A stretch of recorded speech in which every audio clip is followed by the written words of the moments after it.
Now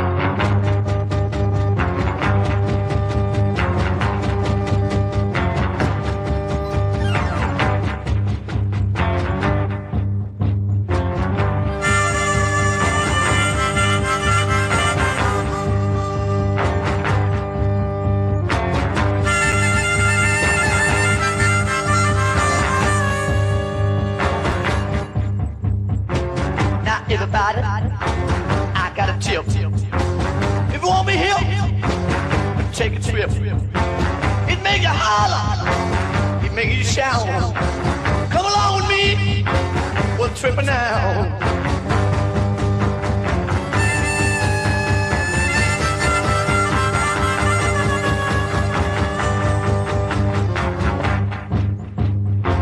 Now listen, girls, and listen, boys.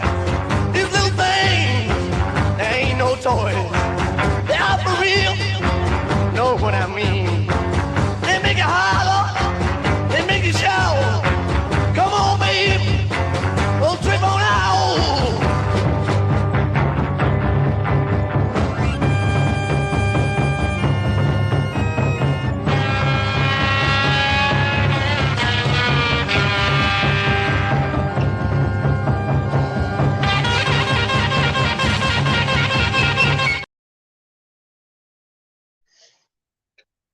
Hey, what is going on, y'all?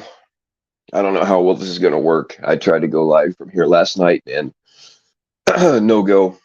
So if it gets cut off, I probably won't come back.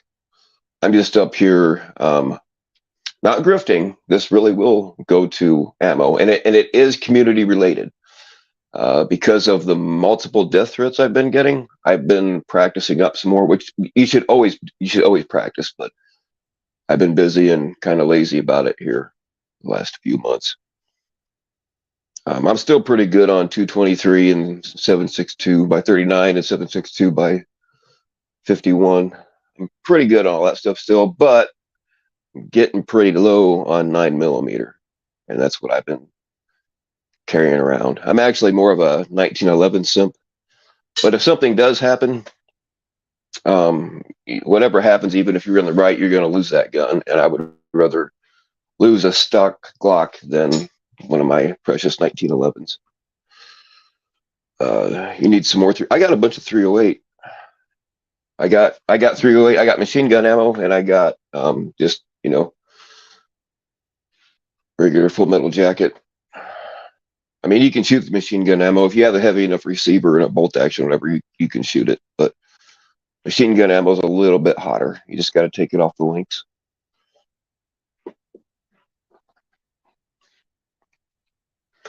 So yeah, being as all these dumb motherfuckers, which is probably never really going to happen, but I still want to be ready. So I've been practicing my skills.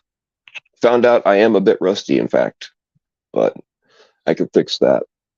I just need the lead, baby.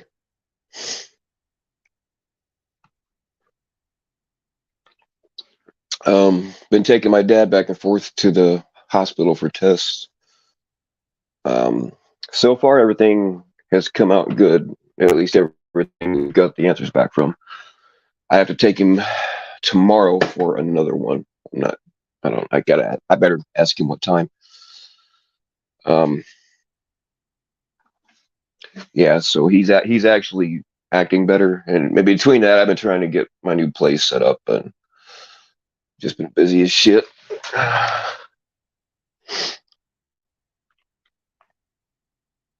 Somebody finally talked me into living in a house. But I don't have to. All I have to do is fix the place up, and I stay here for free. So all I got to do is take care of the electric bill, which I hardly use any. What's going on here?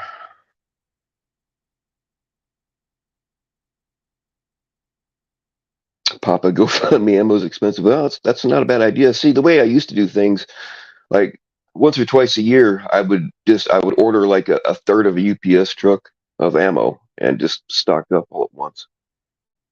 And then I'd stockpile some and shoot some.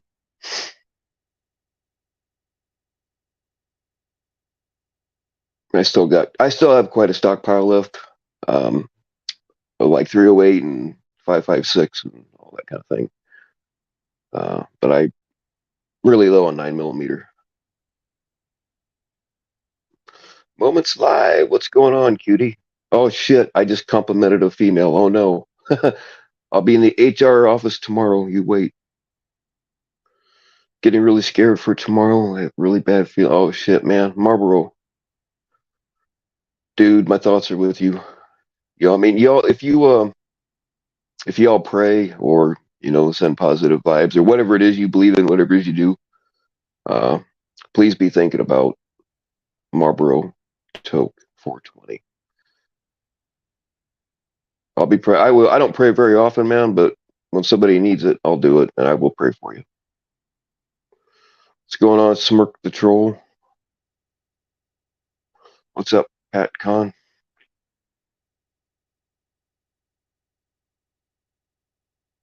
What's up, Jersey?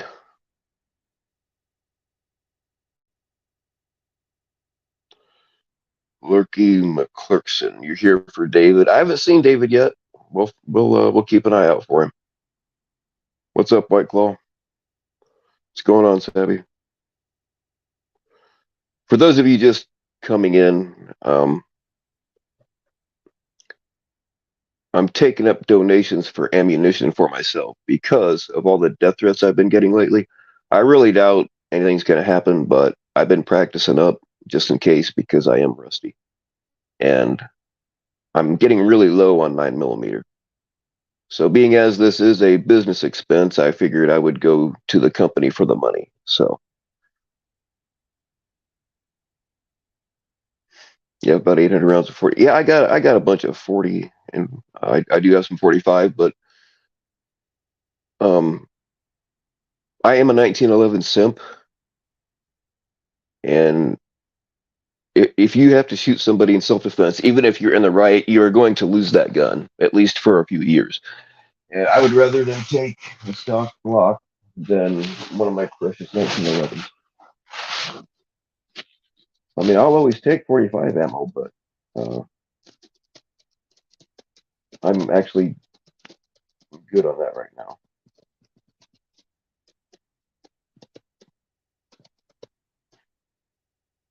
Yeah, there's that old debate between 45 and 9 millimeter, and I can see both sides of the coin. You know, I'll shoot either one. I prefer 45. It's just 9 millimeter is cheaper to practice with, and you want to practice with what you're going to shoot. So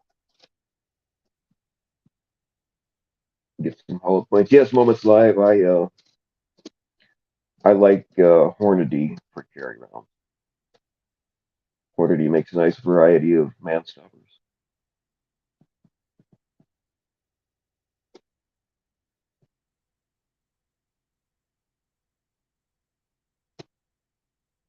Yeah, White Claw. Like I said, I do prefer the 45, but uh, it's I don't want to lose one of my 45s. You know what I mean? And plus 9 millimeters cheaper to shoot. So I mean, and I've been practicing with my M4 and some other things too.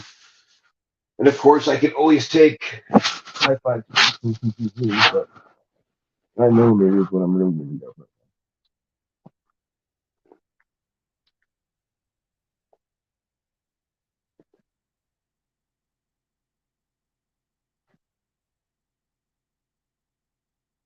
Yeah, I used to hunt humans for a living, so I know a little bit about what kind of ammo to carry.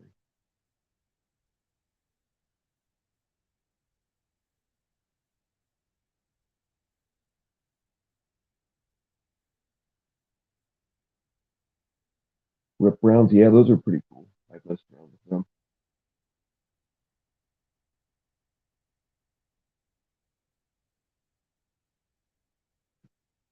At the end of the day, shot placement is paramount, but it is nice to have something that'll uh, rip a big temporary and permanent wound.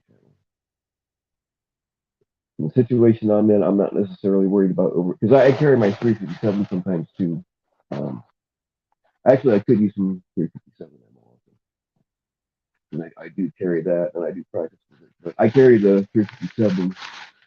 So if I see a coyote that's way the hell out there, I got a better chance. I can reach out farther with that. And plus that 357 is a little bit more potent.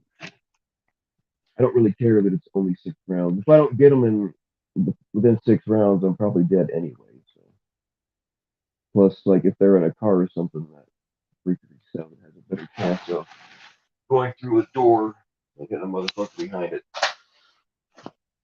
I don't know if I'm allowed to say that on YouTube or not, but oh well.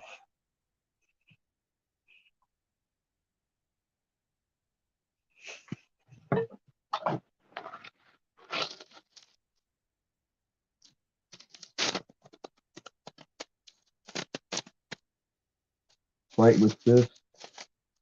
Yeah. Tell you what though, I'm not gonna if I can help it. I'm talking about the real world, not your fucking Hollywood. Um, I'm not gonna let somebody get close enough to me to knife me or whatever. You don't know what the other guy has, right? So I'm always going to act as if they have a gun and they're I'm muffled. Oh shit! It might just be my voice because I talk like that. How about that? Is that better? I was laying on my mic. I tell you what, man, it is nice to have an actual bed to lay in and do this.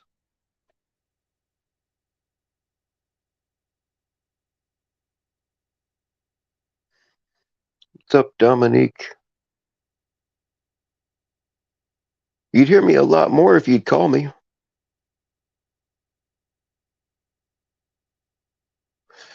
Yeah, that was my fault, guys. Uh, I use a headset, earbuds, or whatever you want to call it, and I was laying on my mic for a minute there, so sorry about that.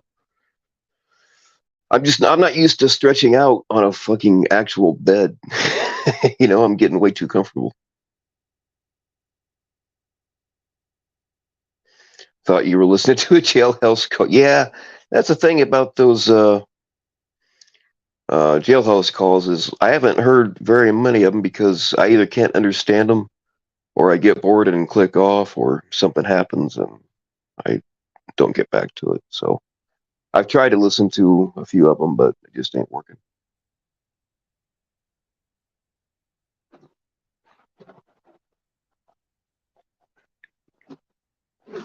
Where the hell is Warbot? He said he'd donate to the ammo fund. And I'll tell you guys something else. Warbot is not as broke as they want you to believe. He's actually been pretty generous to me in the past. There's been a few people here that are generous to me. Like sometimes people would just tip my Cash App for no apparent reason. Or they'll send me, you know, 20 or 50 or whatever to go live, but sometimes I can't go live right then. So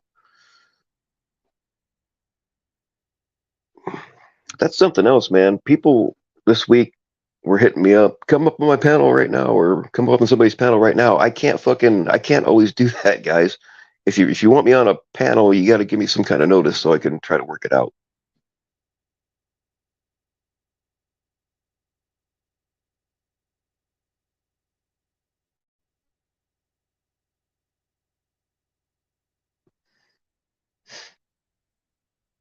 Yes, y'all listen to Julie. She knows what she's talking about.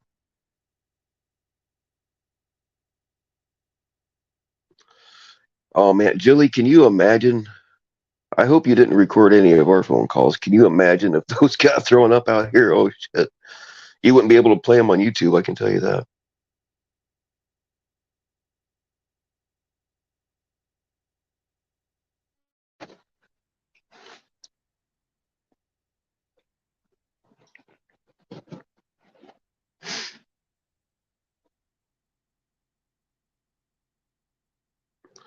Um, I kind of doubt anybody saw it because I only had it up for like 5 minutes.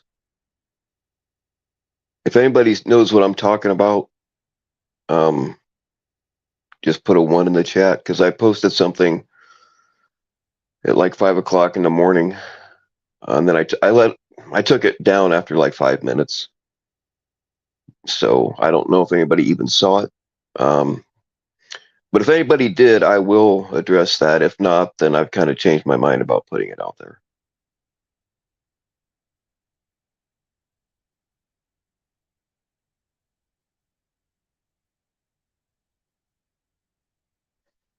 Kevin from CC only had it up for 5 minutes too. That's not what I heard. I heard it was even less, but I'm not going there.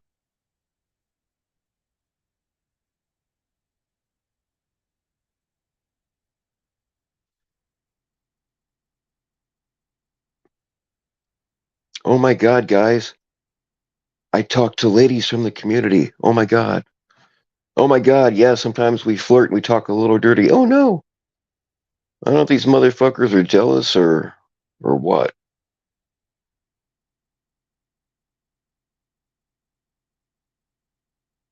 And it's not like people don't know what they're getting into with me.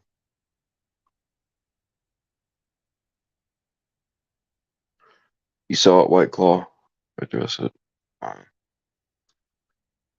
Did you guys really see it, or are you just trying to get me to spill some shit that I probably shouldn't talk about right now?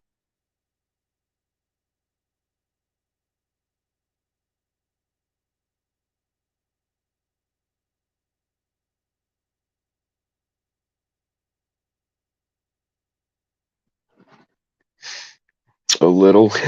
Yeah, Jenny T knows.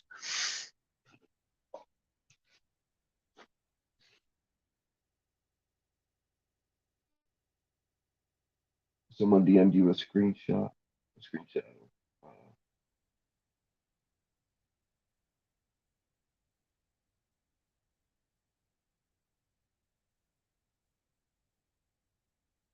Meeting with the DA said no. I'm not sure what you're talking about.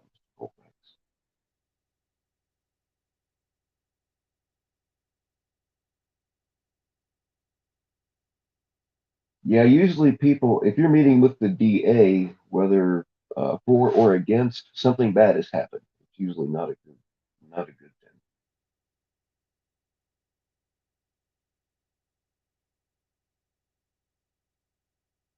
Well, the last phone call or not phone call, let me walk that back. The last time he met with the cops, and we all saw it, it didn't make him look very good. So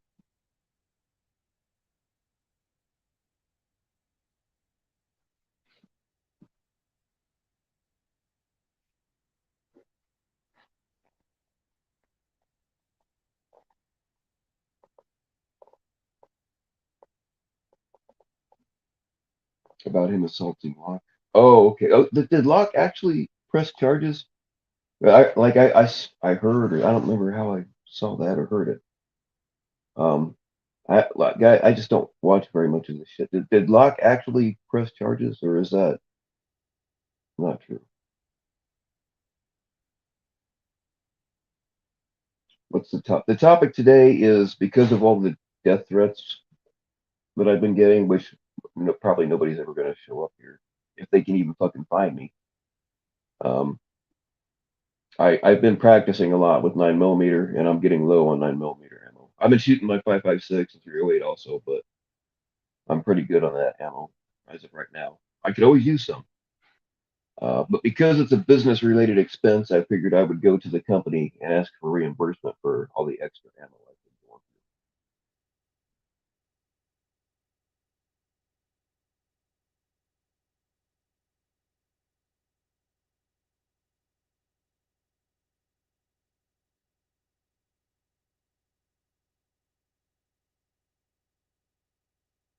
Locke signed a criminal complaint. Wow. Well, I mean, it's all on video, so the cops will watch the video and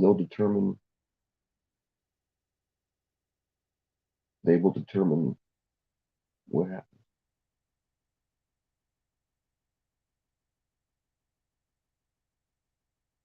Do I believe everything that comes out of Todd's mouth? No, no, Savvy, I do not. I don't believe anything that comes out of Todd's mouth because I know for a fact he's lied about me. So, no, no, I do not. But it's all on video, right? SJDs for some Barrett 50 cal ammo. I actually have some. I actually have some 50 caliber ammo. I don't have a 50 caliber at the moment, but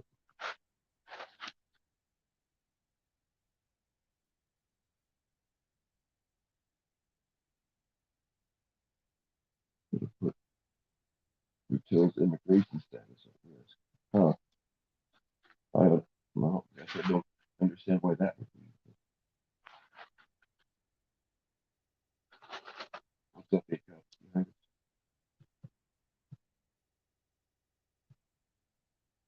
You guys want to see the most depressing sight in the world? Hold on, let me show you something. Yeah. Man, it is nice having a bed I can just lay out in. It's cool. Let me show you guys something. Here, look, this is the most depressing sight in the whole world.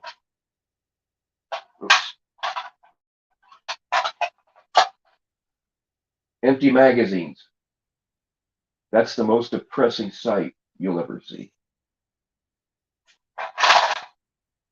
Wait, this gave me an excuse to dig out all my old. Oh, here's something you'll like, Joey.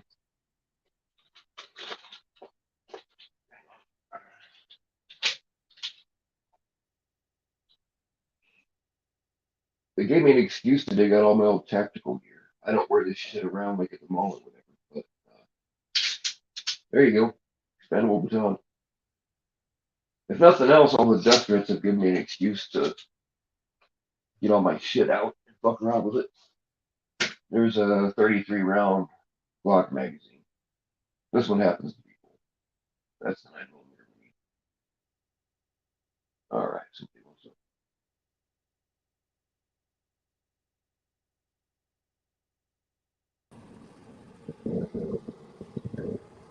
Yo, What's going on, Mom?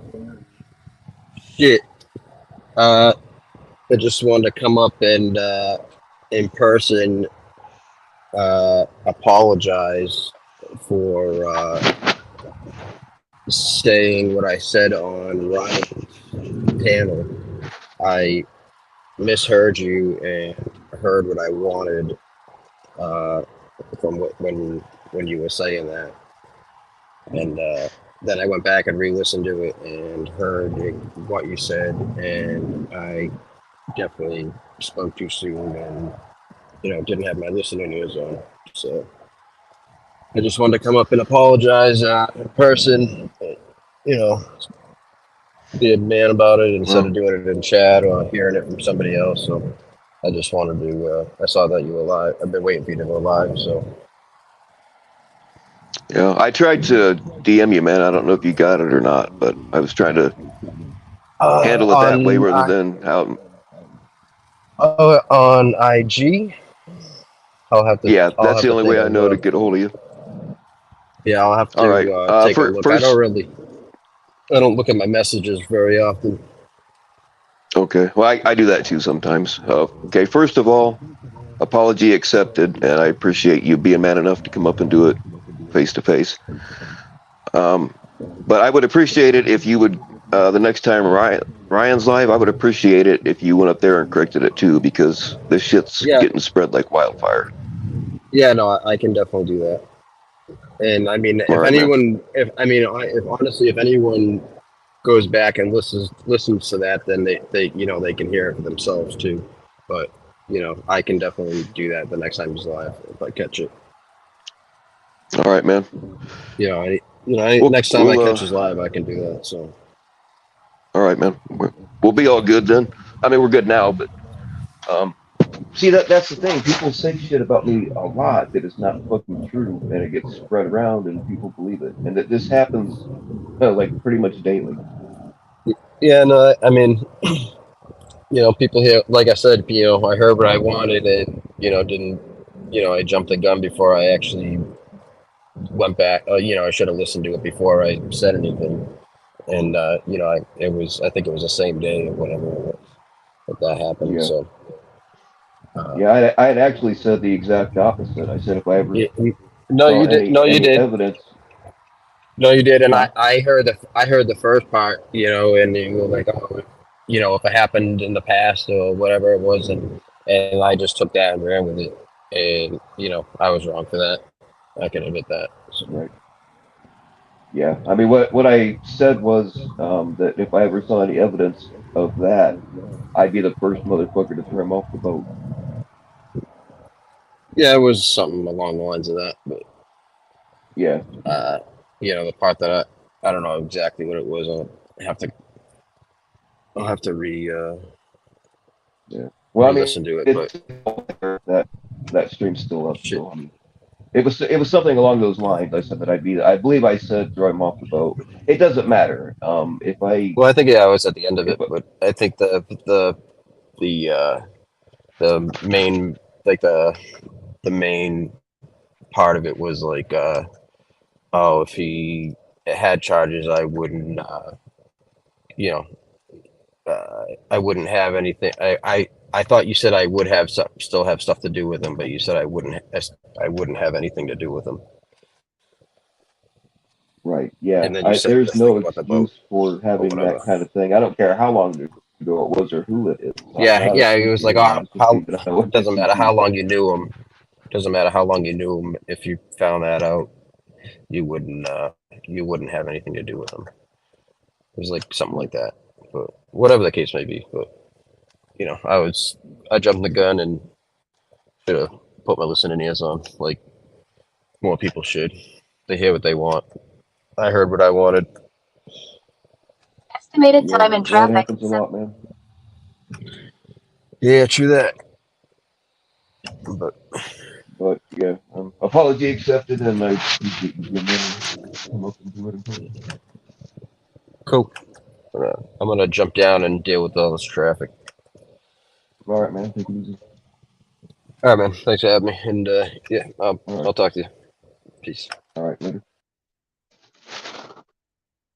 Well, there's one out of the way. There is so much shit out there that people say I said that I never fucking said. And I do appreciate him coming up and correcting it. Andrea D. Man, we got a lot of pretty ladies in the chat tonight. So what you posted around 5 a.m. Anything to do with Heidi? Yeah, okay. I guess people did see it. It was only up for like 5 minutes. I didn't think anybody. Okay. All right. All right. Here's what happened. Um, that address that they're putting out that they say is mine is the wrong fucking Powell family. Like just in my immediate family, there are three of us with the exact same name, and then I have relatives where there are two Bill Powells over there, and then there's at least one other Bill Powell. We're all in the same like Tri-County area, and there's a stray Bill Powell that's, as far as I know, not related to us. That does not go to me. I mean, especially with my rates like every place. But um, what happened was I had warned them. I told them what was going on in case anything weird happened. Because Vic says he's calling my neighbors and shit, which I've not heard anything about that. And I deliver eggs and vegetables, and since my dad's been sick, he helps a lot of people. So I took over some of that for him. So I associate with most of the neighbors out there, and I've heard nothing. Um, yeah, I have a 12 gauge. I have a few 12 gauges. But anyway, I'm getting off topic. I had texted them yesterday afternoon, but the dude works like a graveyard shift, so he didn't get off till like 3 o'clock in the morning. And he got back with me, and I was just checking to see if anything weird's happened. Um, Now, there's no proof that it came from this community, but they had a black cat disappear, and they found it with a screwdriver stuck through it. This guy says he doesn't have any real enemies that would do that, but he called the cops, and I guess they're gonna fingerprint the screwdriver handle to see if anything comes back. I've not heard. And what I said, I fucking made my own death threat. And that thing I posted this morning, um, I, I probably sounded like a robot because I kept trying to record it, and um, Like I just kept stumbling. I was so mad I kept stumbling on my words and like screaming and shit. I didn't really want to do that. So finally got a good one, posted it, and like 5 minutes after I posted it, I thought that was really stupid, so I took it out. I'm pretty sure that they probably thought it was Little Fucker, which, by the way, I saw Little Fucker today, and he's still not acting right, but he's okay. So, uh, don't really know for sure that it was one of these guys. Hopefully, the fingerprint thing will come back with something on the screwdriver.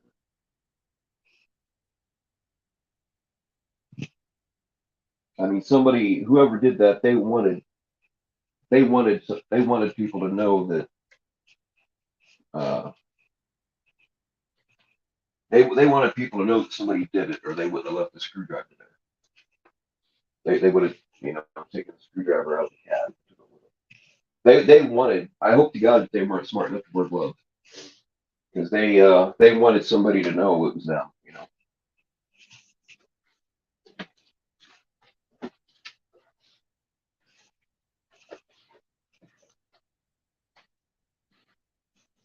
And I posted a thing this morning when I shouldn't have done it. But yeah, I told them that if anything came back on the fingerprints, so we can find out who did it, I was coming for them. And I said on there that I didn't care if they were going to use it against me in court. I said a bunch of stupid bullshit. It was all true, but I shouldn't have made it public. Um, and then I threw it up and took it down after like 5 minutes. I didn't think anybody had seen it, but apparently somebody did.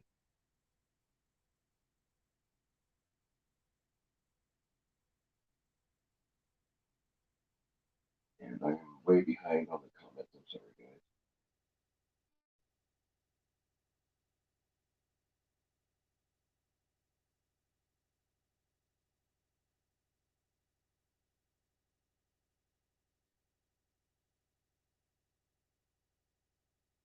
But again, there's no at this time, there's no proof that it was because of some of this stuff. But that dude says that he doesn't have any enemies that would do something like that. I mean, and it could have been it just could have been some stupid kids driving around at midnight like they do around here. No, no, not Little Fucker. I think that they thought it was Little Fucker, but Little Fucker is, he's not been acting good here lately. He's been kind of disappearing for a couple days at a time, but I just saw him a little while ago. He's not acting right. I think it's just because of the stuff he was born with, but he's okay.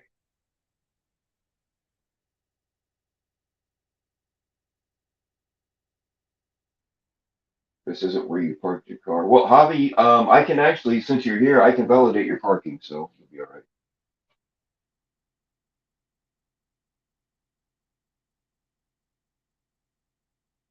So yeah, I think that I believe that they thought it was Little Fucker, and they know that I like Little Fucker, but I don't have any proof, and hopefully they'll get something off of the screwdriver handle.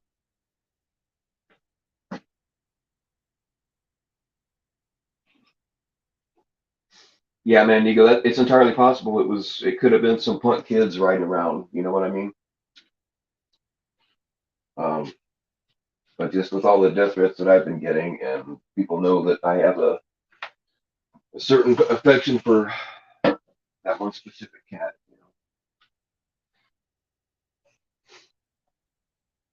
Warbot, I'm doing a ammunition dono drive because of all the death threats I've been getting from here. Um, I'm getting low on 9mm. Like I'm good on 5.56 and 308 and most of them, but and, 45. I prefer a 45 because I'm a 1911 simp. But if I'm really gonna have to use something, I don't like. I'd rather just lose a stock Glock than one of my precious 1911s. So I've been practicing up.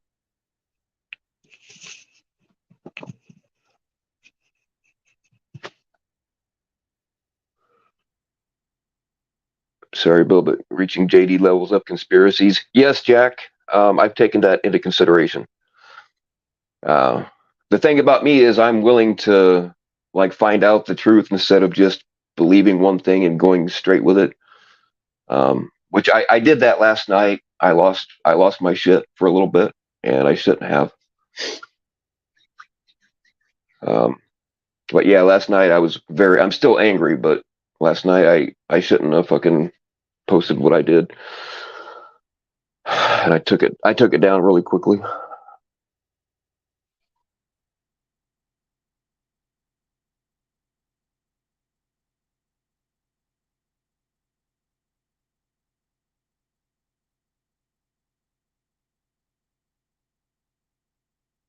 Why would I go live and say all this? Because these people are all involved in the story. I'm not revealing anything new.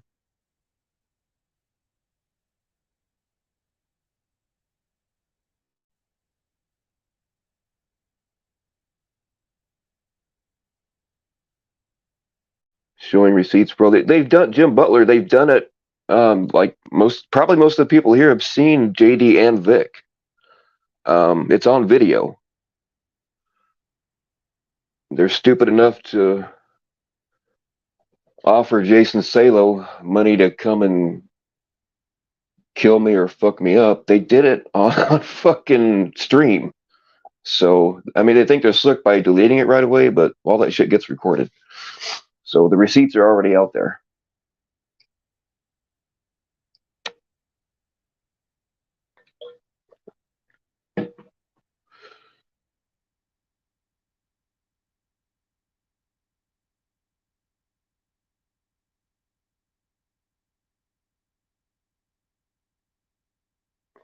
I'm not screaming poor me. I'm ready to rock and roll, man. I didn't realize how lazy and slow I was getting until I had to start doing exercises again.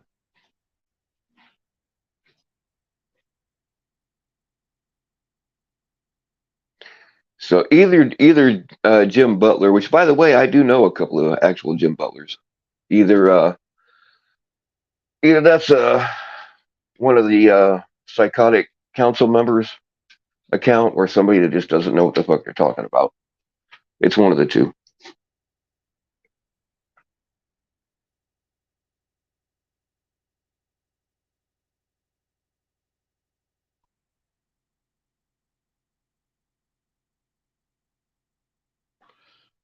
Oh, all right, yeah. Let me look here.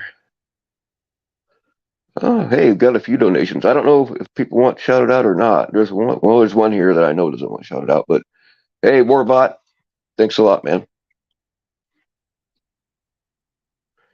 And I'm not sure if the other people want shouted out or not. So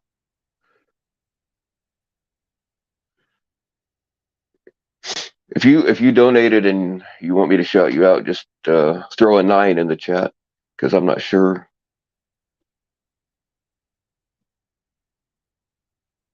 You think the coke is getting to? I haven't had coke. I haven't been able to get fucked up in like 2 weeks because my dad. I've been having to stay sober.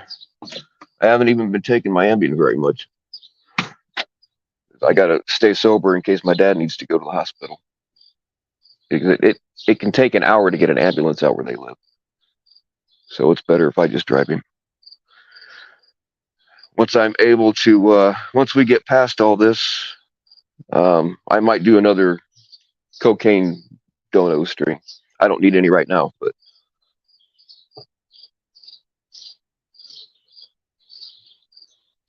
they found it unconstitutional to take guns from people who use weed. Good. I hadn't heard that. No, but good.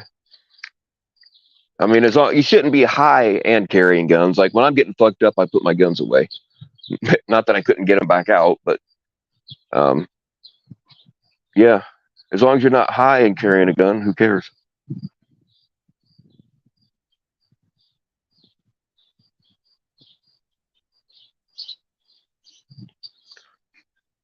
I can shout you out. All right, Lucky McClurkson. I'm not sure which one of these is you, but shout out to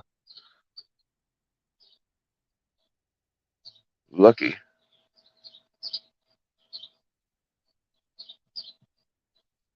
I'm not sure which one of these is you, but very much appreciated. I don't want to. I tell people, if you don't want anybody to know your identity, make sure that your Cash App doesn't have your real name on it, because that's how people were getting other people's identities and didn't want them out there. And I don't want to shout out like somebody's real name if they don't want it shouted out. So, um, but thank you, Lurky McClurkson. Much appreciated.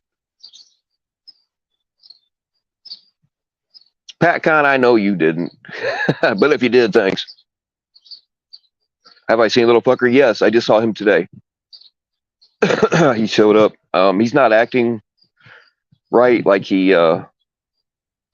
didn't want to follow me around too much like usual, and he's just kind of walking slow. But I think that's just because of the condition that he was born with.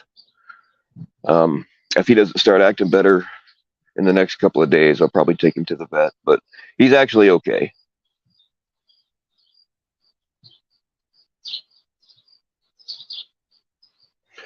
So yeah, I was worried about him for a couple of days, but it's not really unusual for him to take off for a couple of days at a time. He's a tomcat, doing what tomcats do. On about the third day, I start worrying.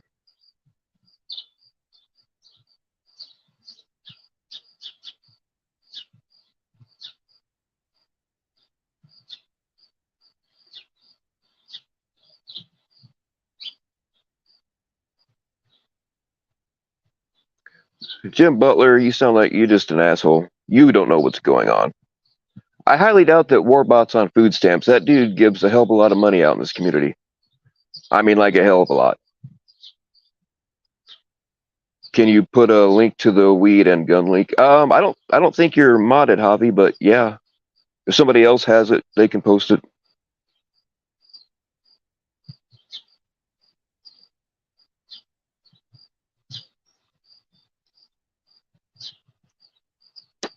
I can't. All I have to work with is a phone, so I can't mod people while I'm live. I have to do it after.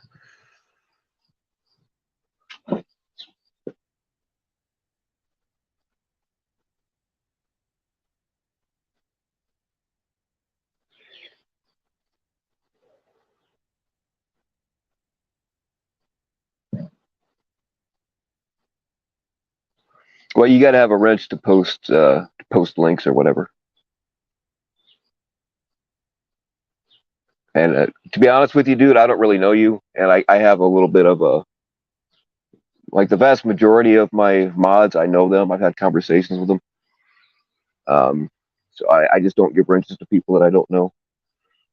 But if you can send it to somebody that's wrenched here, you're more than welcome to post it. You would lick the sewers like off the marshmallow foods. Oh shit.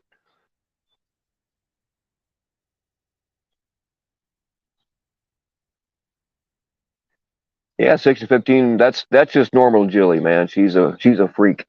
I like her. What's up, Shauna?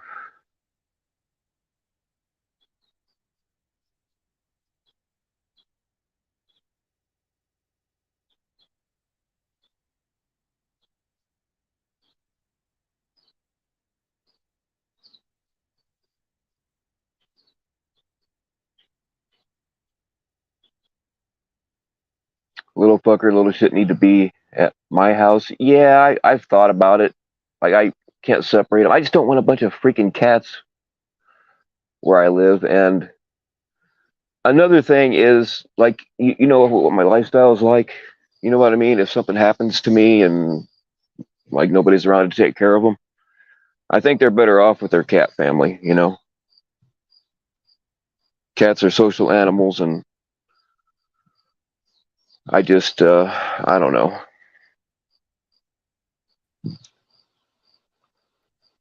Well, holy shit! Look who it is. I am alive and well, Bill. How are you? I'm also alive, not so well, but I'm alive, and you know, looking forward to my next cocaine binge. Well, the main thing is how is your father doing? He's doing better than he was, or at least he says he is. I took him to the hospital twice this week for tests. All the test results we've gotten back so far have been good. They still don't know why his pancreas is inflamed, but he is doing a little more. The thing about my dad is, though, I mean, I'm not saying it just because he's my daddy, but he is really the toughest man I ever met. I mean, he could get hit by a truck and say, "Oh, I'm okay." You know what I mean? So it's hard to tell, because he'll always say he's okay no matter what. And you were saying that he does a lot of stuff. You've had to go and follow in his footsteps as far as all the things that he does for other people, I guess, during the course of his day, I guess. Right. Or has done. So are you able to follow in his footsteps pretty good, or are you taking care of the tasks? Nope. Well, I'm trying as best as I can, but I'm not getting everything done that he would have gotten done. But I'm also trying to get my new place set up at the same time. And so I'm bouncing back and forth. But yeah, I mean, my dad, he was an old farm boy. I mean, the story I'm about to get ready to tell is not an exaggeration. From the time he was 4 years old, before he started school, he had to get up at 4 o'clock in the morning and milk cows. And he did that his entire life. He was a farmer. He worked his ass off in factories all of his life, sometimes working both jobs at once. So he's worked his ass off his whole life. And then when he retired, 2 days after he retired, he got sick, and he's not really been the same. But he likes to do things for other people just to stay busy. And I'm trying to take that over. Doing a horrible job at it, by the way. But just, like we grow a lot of our own vegetables and stuff, and the chickens lay eggs, and we deliver that to other people. There are a lot of older people that have lived in that area their whole lives, like my parents have. And some of them need help because their husbands died or whatever. And yeah. Well, yeah, and it's like that generation, or I guess folks in their 70s, 80s, like they worked coal miner, construction, building roads. I mean, it's like work that our generation or those under 50, I guess. I mean, you wouldn't be able to survive a day doing, much less 20 years working as a coal miner or doing construction, or it was, you said your dad was in a factory doing, what was it? What were they doing? What were they building there?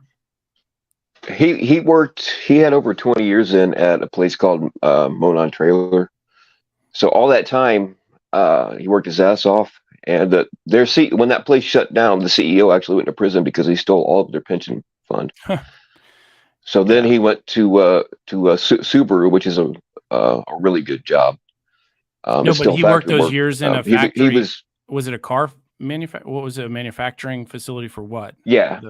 Yeah. He built Subarus. It wasn't like a salesman. He was out on the floor, doing whatever it was he did there. But yeah, I mean, and I was a steel worker for 20 years, and I've also worked on. I was never to the degree my dad was, but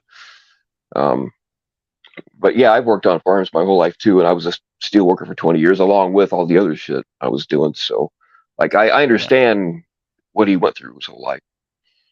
And the guy that ran, so the CEO was, I'm sure, greedy, got paid well, but that wasn't enough. He stole all the workers, their pension program, essentially. Yeah. Yeah. It was a Tyco International, making a lot of auto parts, did the same thing. A guy named Dennis Kozlowski,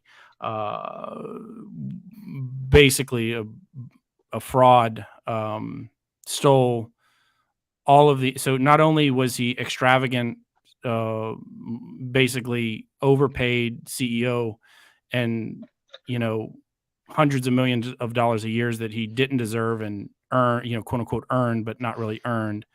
And then that wasn't enough. They stole at Tyco all of the employee contributions of their retirement fund. So it sounds sort of, and he, got a slap on the wrist and stuff. So that story sounds similar to that, where this dude, I don't remember his first name. His last name was Rosby, and the company name was Monon Trailer. But you could probably Google all that and find out. I don't remember how much time he actually did in prison. It wasn't near enough when you consider the millions that he stole from people that were working their asses off. Considering you get a year in jail for stealing a pen from Walmart, but Yeah.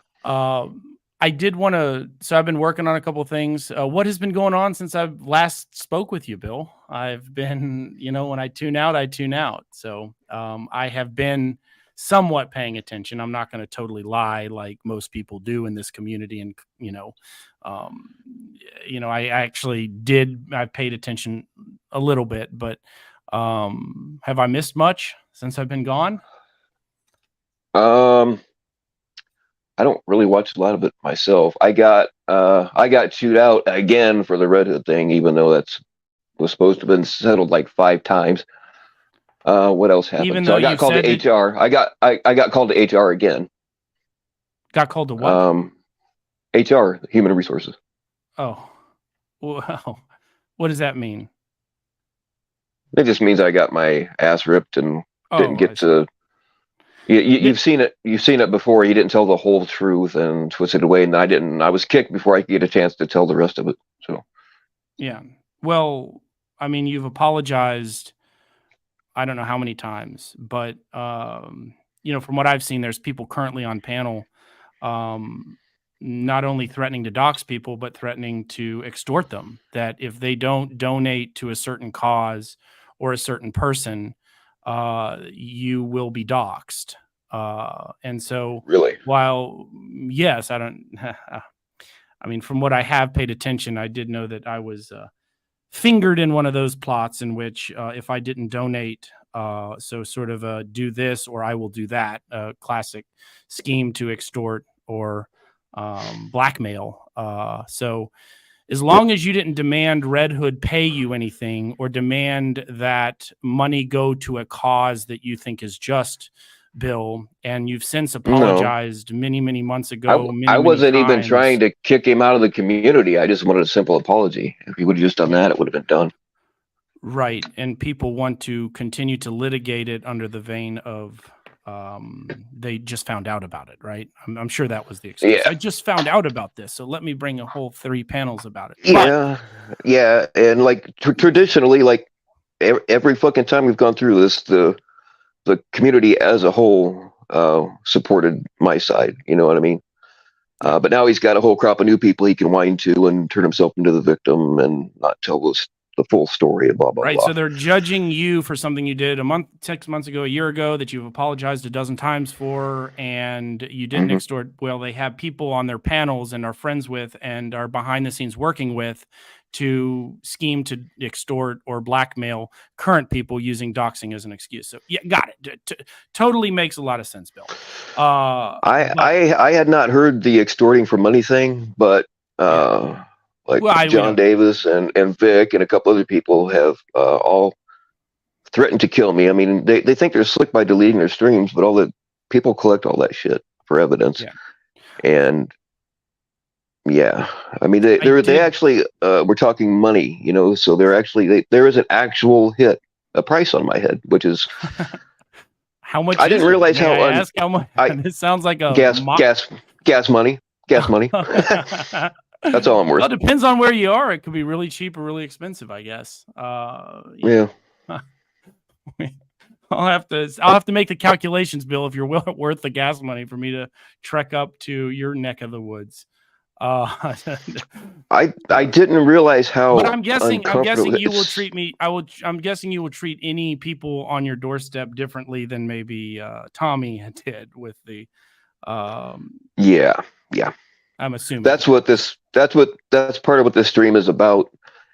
Because I've been practicing up, and I'm getting low on 9mm. So This is a ammo dono collection stream. Because it is a business related expense, so I'm asking the company to reimburse me. Absolutely. Well, now that you don't have your monthly stipend from me anymore, I guess things are becoming. You're gonna have to run more of these dono streams, right? That $5,000 a month that I was donating to you. Yeah, it's dried up a little bit. Getting desperate. And I did want, if you would allow me, I did promise that if I do come up on panels, that it will not be drama related. So I did want to, if you would allow me to promote the sites that that have been started, if you can allow me to put them in the chat. So the Survivors Network, Bill, which you know that I've been working on, does have an Instagram page, a Rumble, and an Odyssey page. And if you would allow me to put that on your site now or promote it, and if I can put it in chat. Absolutely. And I did want to also thank everybody that, I'm sorry, I did tell people that I'd get back to them. It took longer than I wanted to take, but everybody that's messaged me, thank you very much. It's been nice to be away. I am going to stay away from the drama. I do have something, things that I want to work on with this Survivors Network and inside this community, and mainly outside the community. But for those that want to be a part of it, certainly everybody's welcome to participate. And as we get rolling on the things that will be accomplished through this organization, which I intend to have as not to be smart, this is not a troll, 501c3 nonprofit public charity. It does take about 6 months to get approval for that from the IRS. And so that's some of the things that I'm working on now. And, not asking for any donations, just if anyone in this community wants to participate or be involved with sort of a new perspective on helping and assisting survivors, and for those adult victims of childhood abuse. I'd like anybody that wants to be involved with that mission. It's going to be definitely different than the things that we've seen and the usual typical things. It's going to be less focused on adults telling their stories and more on sort of researching and really helping maybe parents or for those of us that have been victimized. We know our own story, and rather than rehashing the negative and the abuse, we can bring forward a positive sort of examples and things that we've learned. One thing for me in particular is not allowing people in your home, really, your castle. I think that when you have children, you shouldn't allow, whether it's very close friends or family members, you've got to protect your castle. And there are a lot of very simple steps that parents can take. From my own experience, being someone who was victimized and seeing the mistakes my parents made and my family made, to prevent people having access to your children. So we know that in a third of sexual abuse cases, it's performed by or perpetrated by family members. So 1 in 3. That's not what we're capturing here when we do, these a lot of times opportunistic predators and predators online using, meeting sort of strangers online. Certainly tons of predators there seeking out children in a random setting. But in 1/3 of cases, they're not online. They're not using social media apps. They're given access to children on the just by the nature of life. A friend comes in town, loses his home. A family member comes in town. You let them stay in your house for a week, a month, a year.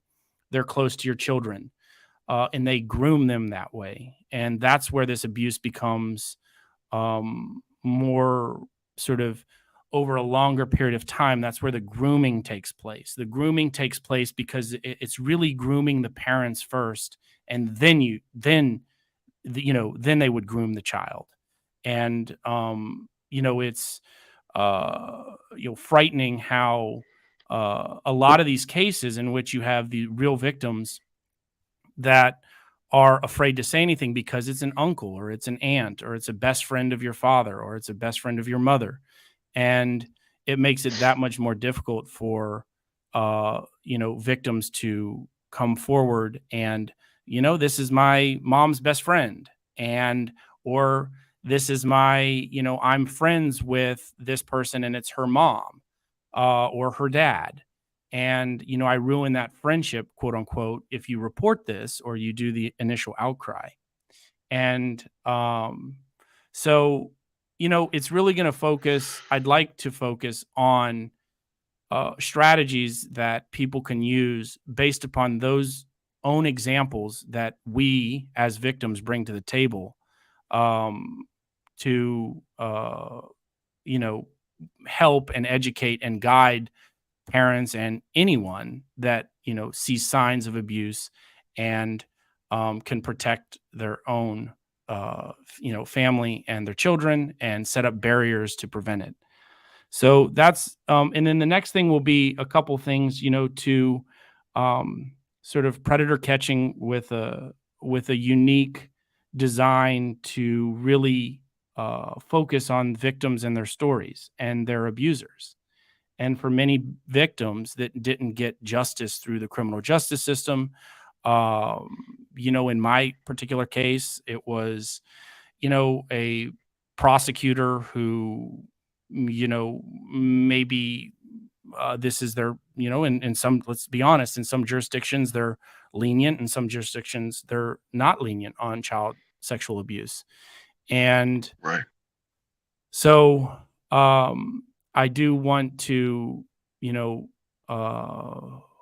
really maybe take predator catching for what I want to do with the Survivors Network, to focus on those victims that maybe didn't get the type of justice that they deserve, which is in many of these cases, you have, no justice through this system. And in my case, that was what happened. And other people in the communities whose stories I've heard, it's exactly what happened. Either it goes unreported, Mm-hmm. or it is reported, and there's not enough evidence to substantiate charges. And so where are we left with as victims?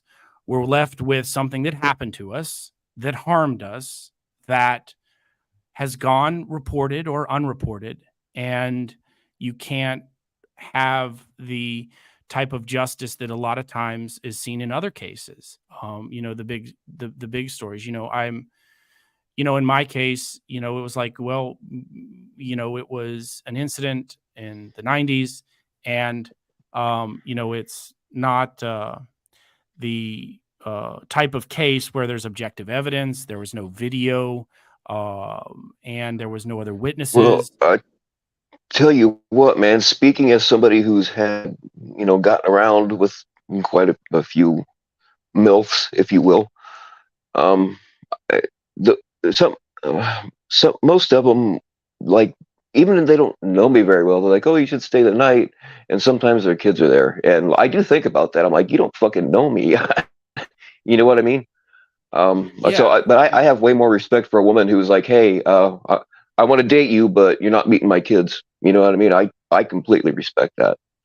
Um, Yeah, and it's just like knowing who your children's relationships are and protecting those relationships. And even within families and close friends. So the statistic is there. In 90%, and more than 90% of the cases, the victim will know their abuser.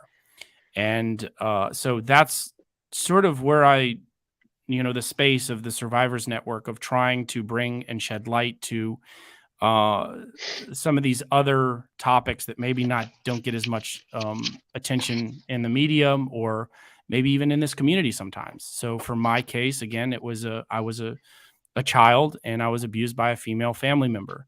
And I do, in that regard, I was able to speak with Tommy earlier today, and congratulate and thank him for catching a female predator yesterday. It was oh, he did. awesome to see. I watched the whole thing.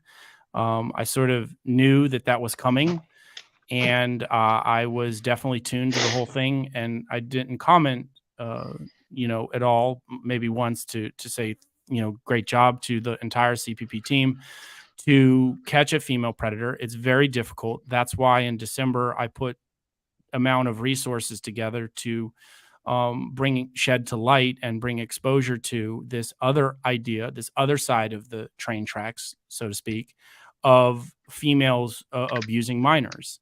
And so again, a shout out to all of the efforts that was put into catching the pred that was caught yesterday. It was meaningful for me, and it was meaningful for a lot of the male victims that I've heard from. And, it was cool to see, and a lot of people message me. And I want to thank Tommy for, questioning and interviewing. He didn't give her any breaks. He pointed out some of the things that female predators do, which is they are master manipulators. And he even said, according to him, we haven't seen the chat logs yet. I would, he had mentioned when I had spoke with him that he might post the chat logs just so we can see how a female predator goes about their grooming. She does not mention sex much. She says, we'll find out when you get here. She almost navigates the, almost if she knew the laws and knew what constitutes a crime. That's how careful she was in navigating what would be done to the minor child, what type of abuse would be perpetrated when the meetup took place. And so, and I told Tommy that, now amplify that by 100 if it's a male victim that we're talking about. And you then bring into the context of society placing all of these pressures on boys to be aggressive with their sexual experiences, with women and girls, I guess, too. And so, where you're dealing with potentially a male victim and the female then, because there have been countless cases of which I've read and researched where when women are called and female predators are caught, they have this normal approach to, he wanted it. This was good for him. And then if that doesn't work, the crying doesn't work, the lack, the fake remorse. I was not good for them when they're fucking 13 years old. There's no way that could be. I mean, what happened with me and my student teacher, I think now that I think more about it, I mean, like it didn't damage me. Like, I don't feel like I was abused, or, like I don't now, but up until very recently, I still would high five people over that shit. You know what I mean? But now that I've had more experience with this kind of stuff and more time to think about it, like I think she kind of, and I was all about it, right? I'm not trying to say that, like it didn't damage me, that I don't feel like she did anyway, but she did kind of, and it was 100% as much me. She did kind of groom me, but it was very, very quickly. She caught me at a time when I had just broken up with my girlfriend, and I was really down and depressed, and so I was, emotional, and she might have groomed me, but it happened very quickly. You know what I mean? She was like, "Oh, you poor thing, come in here," and blah blah blah. One thing led to another. And I was sober. I back then I didn't drink. I didn't do anything back then. But she was drinking. How old were you?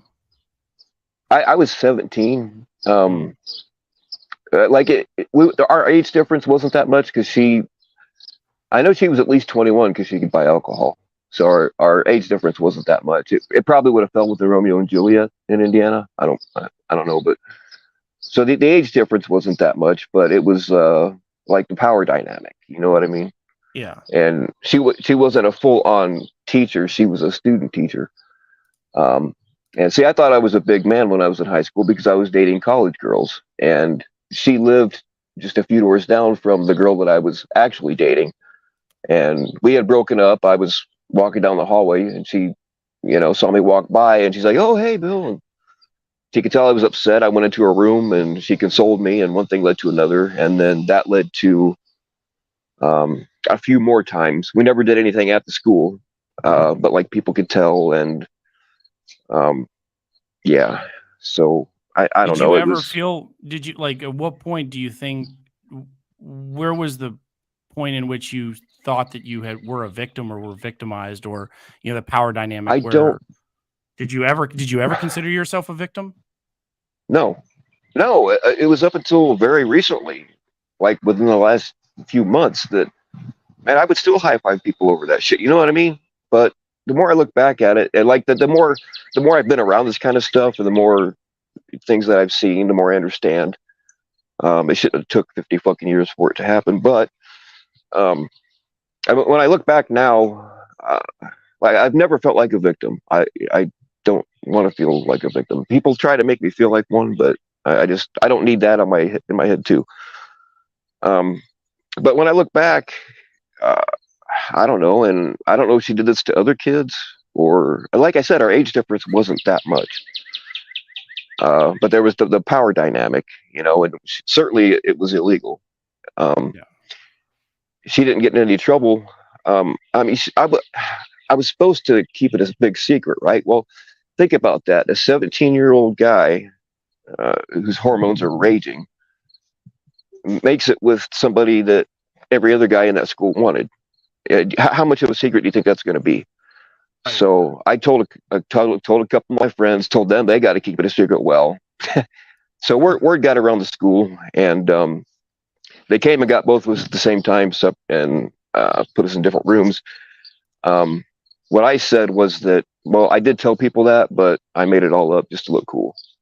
And then she told them that it never happened. So our lies kind of matched, but they still transferred her to a different school. So she didn't get into any trouble that I know of. Yeah. Well, yeah. And there's actually something that, I've heard, in this, actually current stories, sadly, where current boys, through parents and people that, whether it's family or friends or this community or outside this community, being exposed to people approaching me or talking to me, or I hear it through other accounts where there's, obviously children, boys being molested by adult females. And most of the work is actually trying to not harm the child by, immediately reporting for the parents. The parents are very hesitant to, or to force, because the children, boys, think that it's a positive thing. They may not want it to end. And so you're in some cases boxed in, where if you don't have the victim who's willing to be a victim, and the relationship needs to end, and this needs to be reported to law enforcement, we need you to cooperate. You need to tell the truth about what has been happening. A lot of the time that whole process gets blocked because of the nature of culture in our society, and just society in general. And in our country's better at it. But like, there was a case in Florida in which Europeans, in fact, were delving into an American case. The story was from Florida, a lady named Jennifer Fichter. She had molested, several students, including like a 16 and a 17-year-old. And she was given a very strict penalty. And if you look up her name, you will actually see even the Wikipedia mentions the Europeans were actually outraged at the sentence. She was given a very tough sentence, particularly for a female predator, of 20 years. And Europeans, by the droves, were infuriated of that outcome, that they didn't understand how a woman could be a predator, and they were outraged at the sentence that she received, which is generally typical for given the level of abuse and how many charges she pled guilty to. But it was like the societal the societal pressures, and then for you're just now feeling as though recently that abuse that was, or what you considered that, depending on how old she was and the control and the power over that relationship she had over you, your teacher, that you're just now feeling like that was wrong, or there was something wrong with it. And I think that it takes a lot of people time to realize that, particularly for males. So I had posted in the chat the YouTube channel for the Survivors Network, the Instagram page for the Survivors Network, and the Rumble and the Odyssey account for the Survivors Network. I will likely did want to say that I'll probably go live tonight on my channel, which is Sam Clinton 2.0, just to promote some of the things, with the people that are subscribed, or the people that want to have a conversation about, how we represent and assist adult survivors. And, I see there's a lot of stuff going on in the chat, and I'm just not going to respond to it. I mean, I'm not going to be baited into arguing. Hopefully, this conversation will make it to Tommy Boy's videos so that he can promote the Survivors Network. I know that answering thousands of questions and random questions about long ago settled issues gives him enough for another video, which we're still waiting for that Ray video, because the last video that he did was supposedly a Ray video, but then it was all me. So anyway, I'm glad that I'm back for Tommy Boy to get some content from, as he knows I am content gold. Hopefully he'll focus on the Survivors Network and the things I'm saying that have a positive impact. And so I have some other things planned, Bill, but I did want to promote some of the things that I've got going on and that I'm working on. And I did want to say the last thing is that if you do want to see one of the Florida catches, it's on a Rumble page for online predator exposure, their OPE, their Rumble page. And it is my understanding that the case may be under investigation by the federal government. So that is great news for Nice. the entire group that was involved. And that was the Chocolate Museum Pred, who who drove more than an hour in his Tesla to come to what he believed to be a 13-year-old girl. And so that was now on the Rumble page for OPE, for those that want to see it. So yeah, that was about it. And I did, again, want to give a shout out to Tommy and CPP for what they did with their catch yesterday. And hopefully we get to see more of that. Nice. I like the idea of what you're trying to do. Yeah, well, yeah. I mean, I think that, there's this idea that you have to tell your story. And it's like, a lot of times those are winding conversations, and they're, I mean, really, what can current adult victims do to take what happened to them and not be douse what happened to them as kids in alcohol or drugs, but can they do something that's take it to a more positive, and what happened to them was traumatic and terrifying. No one should have to go through it, but that doesn't mean that you have to not talk about it. And you can talk about it, and you can talk about it in a way that you're not talking like about a major health. It's hard to talk about your health if you have, bad health. And, I don't want people to talk about their abuse to feel comfortable with it, because not giving people an ability to figure out things to do differently, to have an impact on others' lives, to prevent, this whole dynamic of we're seeing one side of, via predator catching, where we catch online predators seeking random sex and opportunistic sex with children. And then you have this whole other side of which no one uses that. And,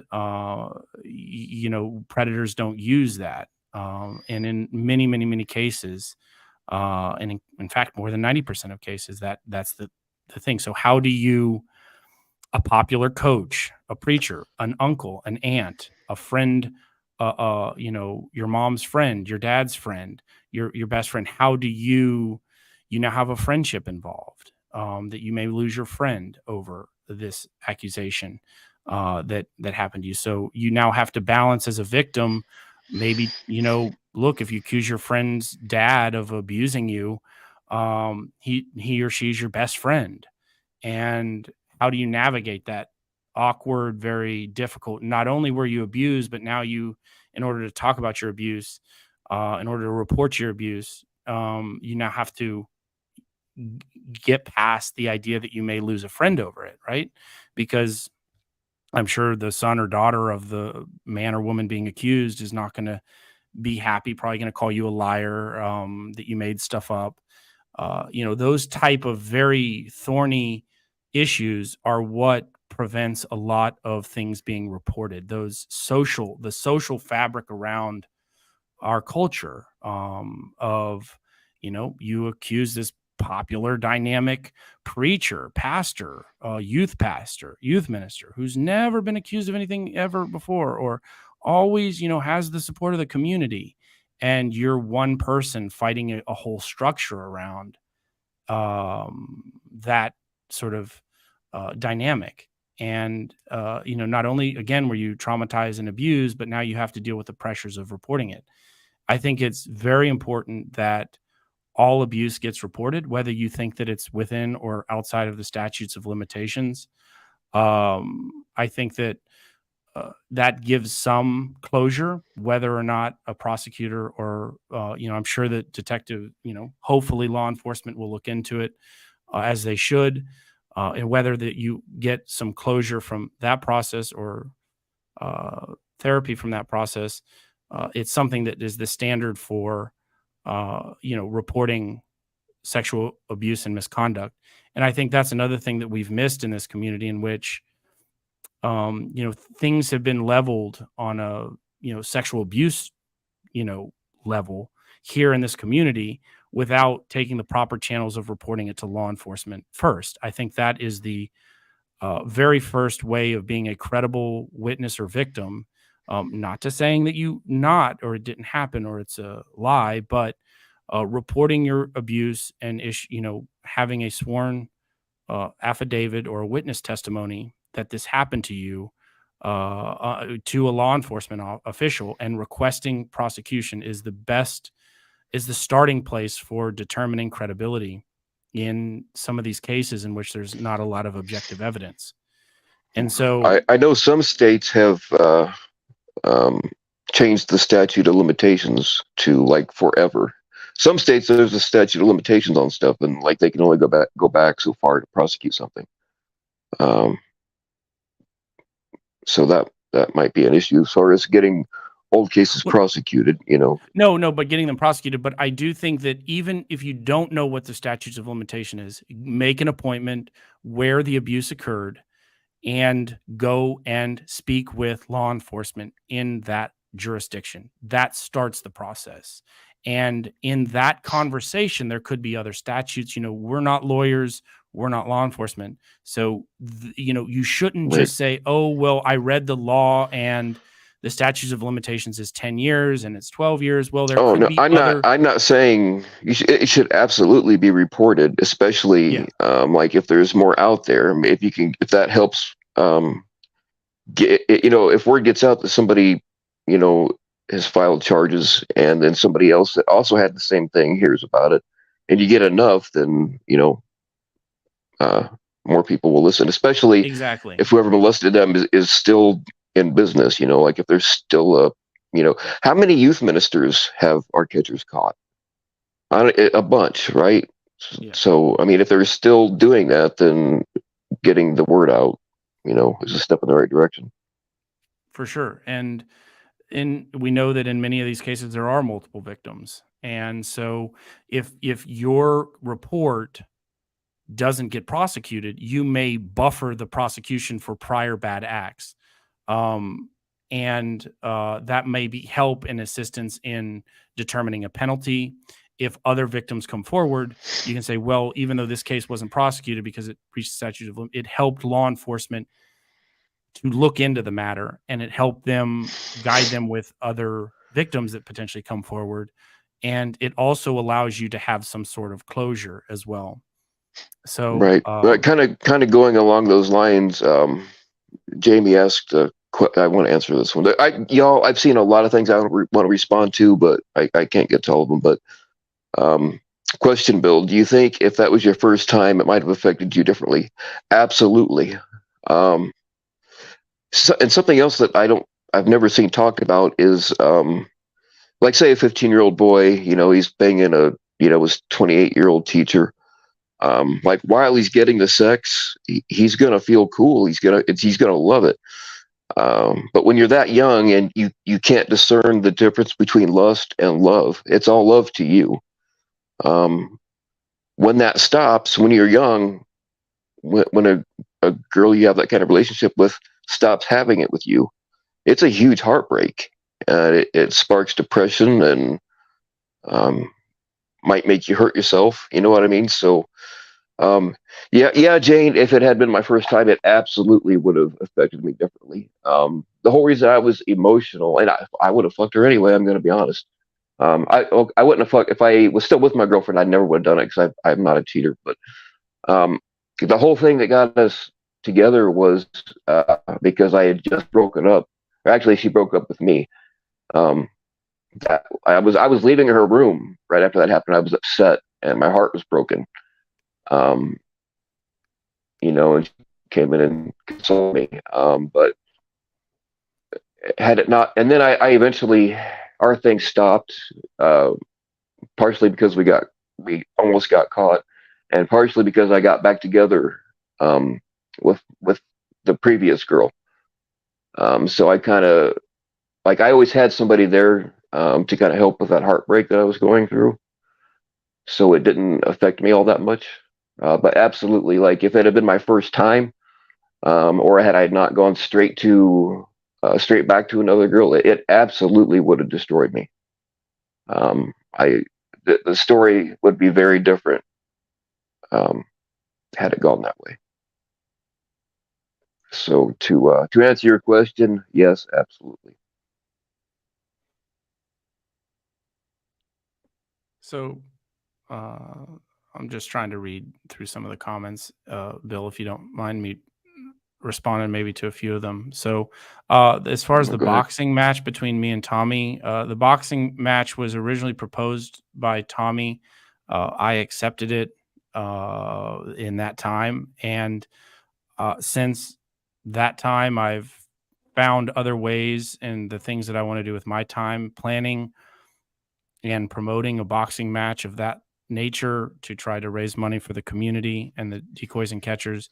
It seemed like a lot of work and a lot of time, and not that based upon Tommy's little slap of Locke the other day, that wasn't that bad. I do feel confident that I would have very easily won that match, but based upon my youth and experience in fighting.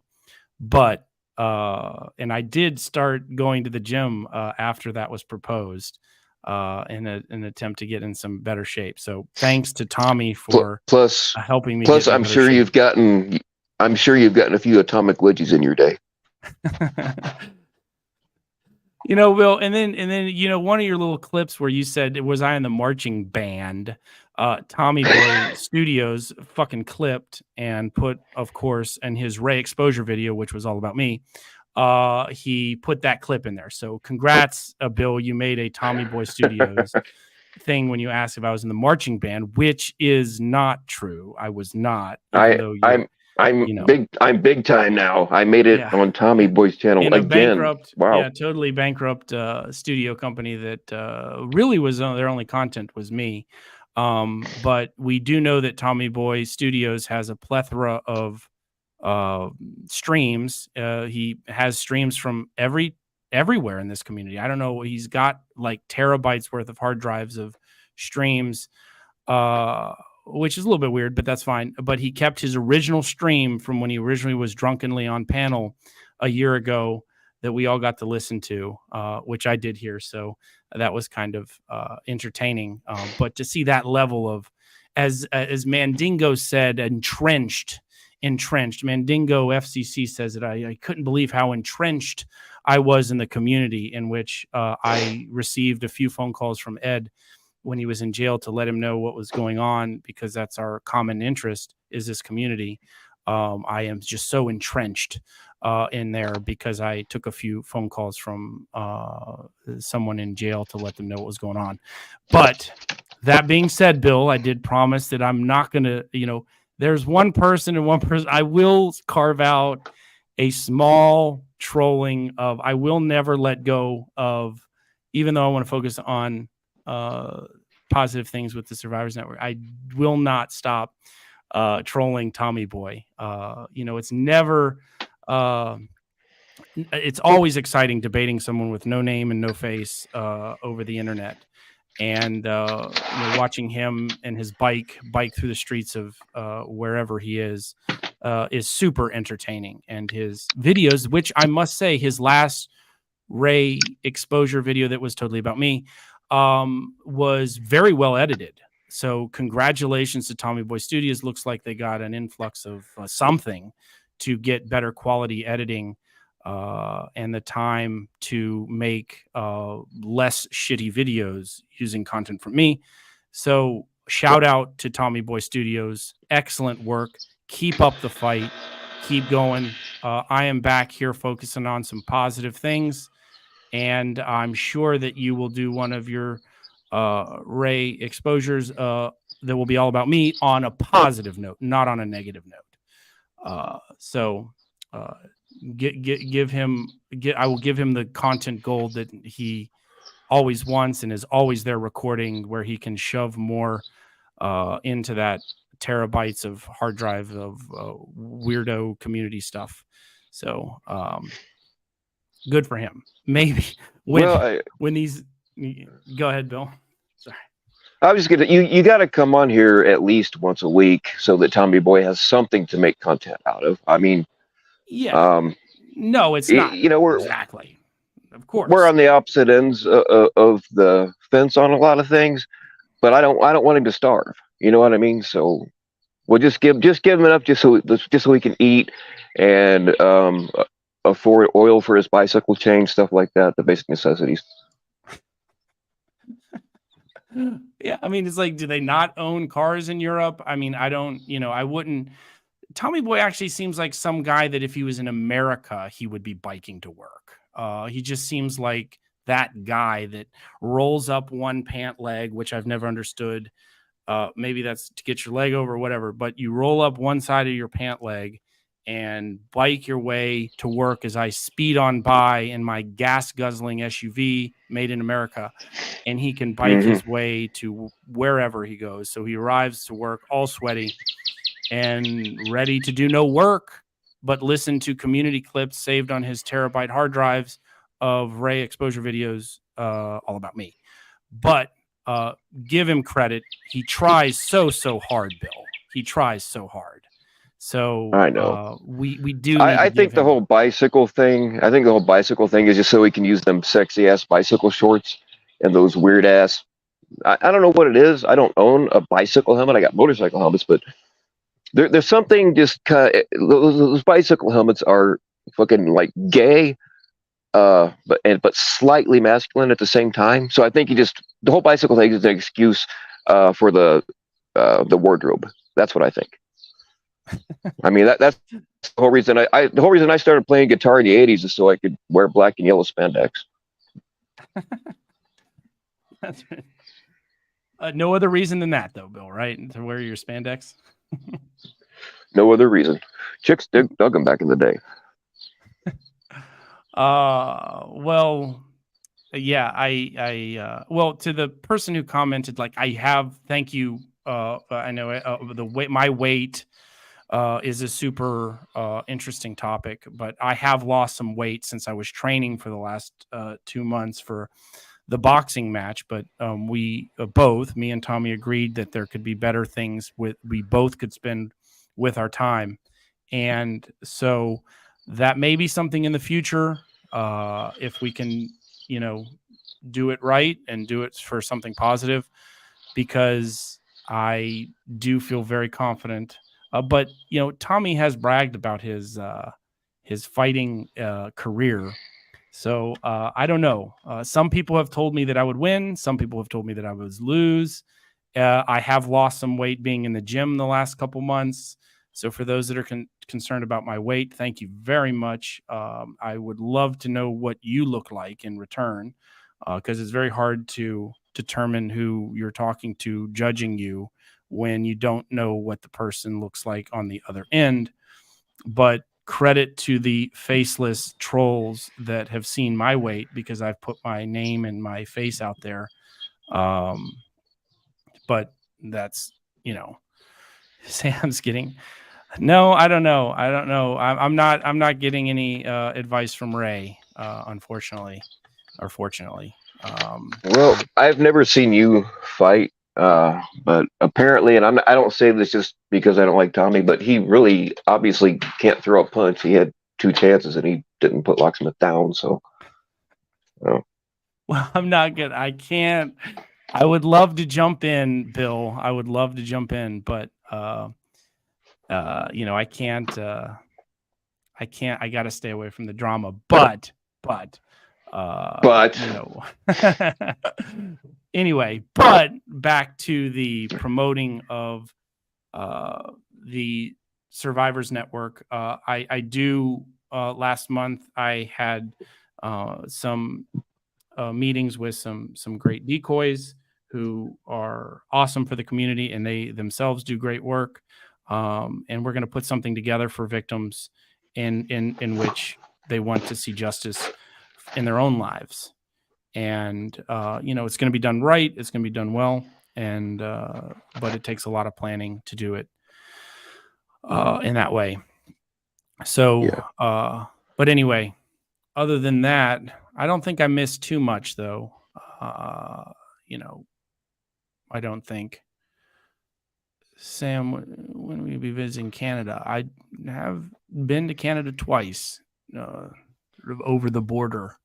What's the city on the other side of Buffalo? Hold on. Somebody is requesting that I say pussy. Oh, pussy. Okay. Was that good enough? Pussy or pussy? Pussy. In regards to just me or just in general? Just say that. I didn't specify. Just it. No. Well, no, I should get a dono for that, JFK. She just asked me if I could say it. I don't know what it was about. Drone Racer has been a constant, not a thorn in my side, but constantly, Drone Racer, you are harping on the same issue over and over and over again. And I don't dislike you for being that way, but you repetitively ask me things that have been answered or talked about in the past. And I did not blame any decoys for anything being posted. And I'm not going to go there again with this, because that is something in the past that I think that constantly litigating it gives, again, the only content that Tommy Boy Studios has seems to be my addressing anything to do with the Florida trip. So to starve the studio, the bankrupt studio, from any more content, I'm not going to address that anymore, because I just think that goes down a road in which people say things that I didn't say, people say things that I did say, and then Tommy Boy can spend his whole life finding where I said things that were in contradiction to themselves. Anytime that you put on, which he wouldn't know, nor would most of the people in chat know, which is okay. But when you put on something like this and you're trying to not just protect yourself, which people can say that it was that, but you had a whole host of people involved. And I did enjoy work with everybody on that. It was a lot of work that went into that. And if things needed to be said to protect people, and because of the circumstances, Tommy Boy in his video said that he actually said in his video that, or one of his low rent live streams post video drop, that of course we want to see these catches. Because we want to expose no, he didn't say it. Because of who was on the trip. That's why these catches are of interest. You know, I just don't see that. Yes, I know that. And that's why I've addressed the things that I've addressed in the way that I've addressed them. You know, if you want to say that I've been deceitful, or you want to provide clips of me over time giving varying different degrees of answers, that is because I am in the business of protecting everyone that was involved in the trip and anything that comes out of the trip, including the investigations that go on. And when I said that I was going to update the community about it, it was when things were moving forward from an investigation level. And so I am pleased, Tommy Boy Studios, to give an update now that the federal government is looking at at least one of our cases, potentially 2 or 3. And that is the update. I'm not going to interfere with that investigation. And I think that, you know, if you want to continue to, you know, well, he's not updating us. He's not updating. We deserve an update. You don't deserve anything. But I did say that I would update, and I am, and I have over time. But if, you know, there's this, your interest, Tommy Boy Studios, is because of who was on the trip and to drag people and to hurt people. That's why you want to know. And you have a whole group of people, Tommy Boy Studios, that you don't call out because you're afraid. And you admitted that you were afraid because you don't want to get under the Klieg lights. Oh, here he is. Afternoon, Sam. How you doing? I'm wonderful. How you been? Just fine. Good to hear. What's Good to going hear. on? So what I was saying to you Awkward. in chat, which I can now say to you in person, is you very well admitted the other day on someone's stream that you're afraid of certain people, so you don't call them out. You're obviously not afraid of me because you know that I'm not a lunatic. I'm not going to dox you. I'm not going to try to hurt you. I'm not going to go below the belt. So I'm an easy target in that regards. I'm not going to show up to anybody's doorstep, anything like that. But some of the harder targets that you don't address, that you yourself had admitted that you're a little bit afraid of addressing. So if you want to address that now, you can. I mean, I would say there's absolutely truth to that. Like, I think that I think that you are similar to me and to TB Studios in terms of, you know, being above the belt and not, you know, digging into someone's life and, you know, contacting their work and shit like that. And yeah, I don't think anything I did was malicious or grossly out of context. You know, personally, Sam, I think that I think the trip had good intentions. I think it was a very complex scenario with Ed, and the PCD drop. I really don't, you know, I don't hold that much against you guys. I think that's a really difficult thing to kind of handle in that spur of the moment. Now, if it was 3 days before, I think that's a different story. I think it's not really, it's kind of negligible if like he was on the plane or if he was at the gate or if he was, you know, about to take off. You know, it was still heat of the moment, right? And obviously you can make the argument of, you know, there's always the decision to leave him at the Airbnb, yada yada yada. But personally, Sam, after, you know, kind of just keeping it at the surface level on panels and things like that, I think personally, this is my opinion, I think where your downfall was, both with the trip and with just the Ed scenario, was from a PR standpoint and from, you know, putting yourself in the position to speak on these matters, when probably it would have been best.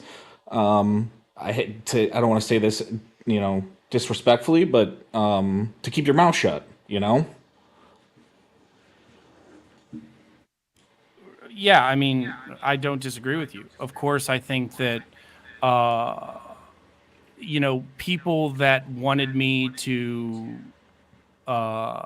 use a video that was posted on YouTube that didn't involve any you know, there was nothing current going on with a case, even though it was claimed to be active or ongoing, and just never really have, in my opinion, that people wanted me to cancel him or, you know, make him sleep out in the car. Really don't. I mean, I would like to see how they deal with their own friendships and dealing with controversy, dealing with, setbacks, and basically preparing yourself for changes that occur every day in my world, which is working every day in a small business setting. I have to deal with things all the time. I have to navigate issues all the time, as sure people in this community know. Whether you work or you own your own business, you have to do that all the time. And this is something where a long time of planning was put together to catch predators, and a lot of resources were expended on that level. You can question why I invited Ed or anybody else that I was there, but I think you've acknowledged, as others have, that I'm entitled to bring on the trip whoever I want. A lot of this Completely is agree. a lot of this is, and this is something that good old Vic found out the other day. I'm curious to see when that catch will be posted as well. He caught, I don't know if it was a 17-year-old or a 25-year-old, but let's see if there's community pressure on old Vic to release that catch and release the chat logs from that catch, as well as let us know when the police reports are available if he filed a police report. But as he found out, And and as he found out, I completely agree with that as well too. yeah, I've heard no one but someone asked him if the catches was going to be released, not as a troll like they do for me, but as a general question. Hey, when are you going to get that exposure out of that 17-year-old minor or the 25-year-old adult? And he said, nah. Are you going to release that catch? Nah. So I guess there's just a different dynamic. Again, rules for thee, not for me, as one of your videos about me, in fact, did.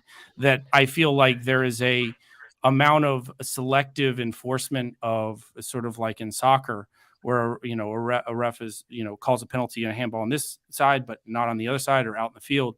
It's like when I don't see that level of scrutiny from other catchers or people that go out and try to do this, and I see it of me, then it just basically means you don't like me, you don't like my personality, and you want to drive home something that, has Drone Racer, who has relentlessly trolled me, not troll, but asked the same question repetitively for 3 months.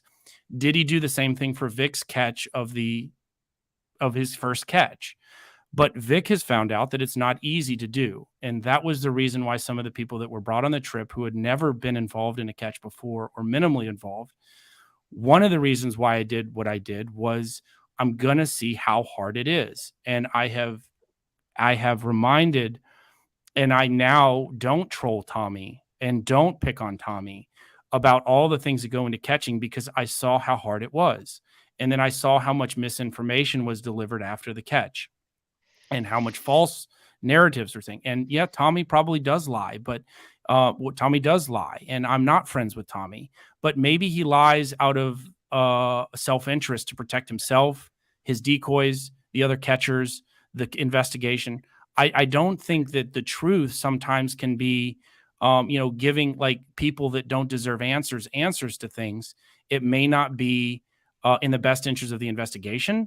If you were to ask me some of the people who were on the trip or some of the decoys' names, I wouldn't tell you, or I would maybe tell you something that's not true, because it's in the interest of protecting the people that put their names out there to be involved with something. So I think you honed in on my narrative, my changing narrative.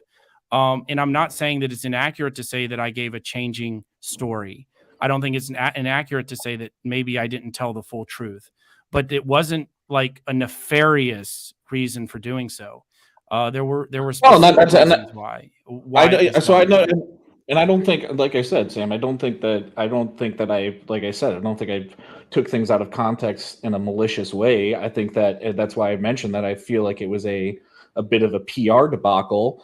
Just my thing, through going through the hours of panels on it. It was really only significantly 5 or 6 panels maybe in total that you kind of were on talking about it in grave detail. But the main thing is this that I caught, Sam, is that, listen, you guys, there's a lot of little semantics things that you could go back and forth with that I brought up in the video in terms of like were the police contacted before, were they not, kind of the things that happened after with submitting the evidence, that you guys were waiting to have it all and then you didn't have it all. Those things I think are minute. The grand thing for me that I identified through the tapes was the fact that you guys were all in the agreement, and we all know in the community that Florida is a very difficult state to get prosecutions in. I do think some news just came out today about a big bust, like upwards of over 50 or 75 preds or something like that. I mean, I don't quote me on that, but from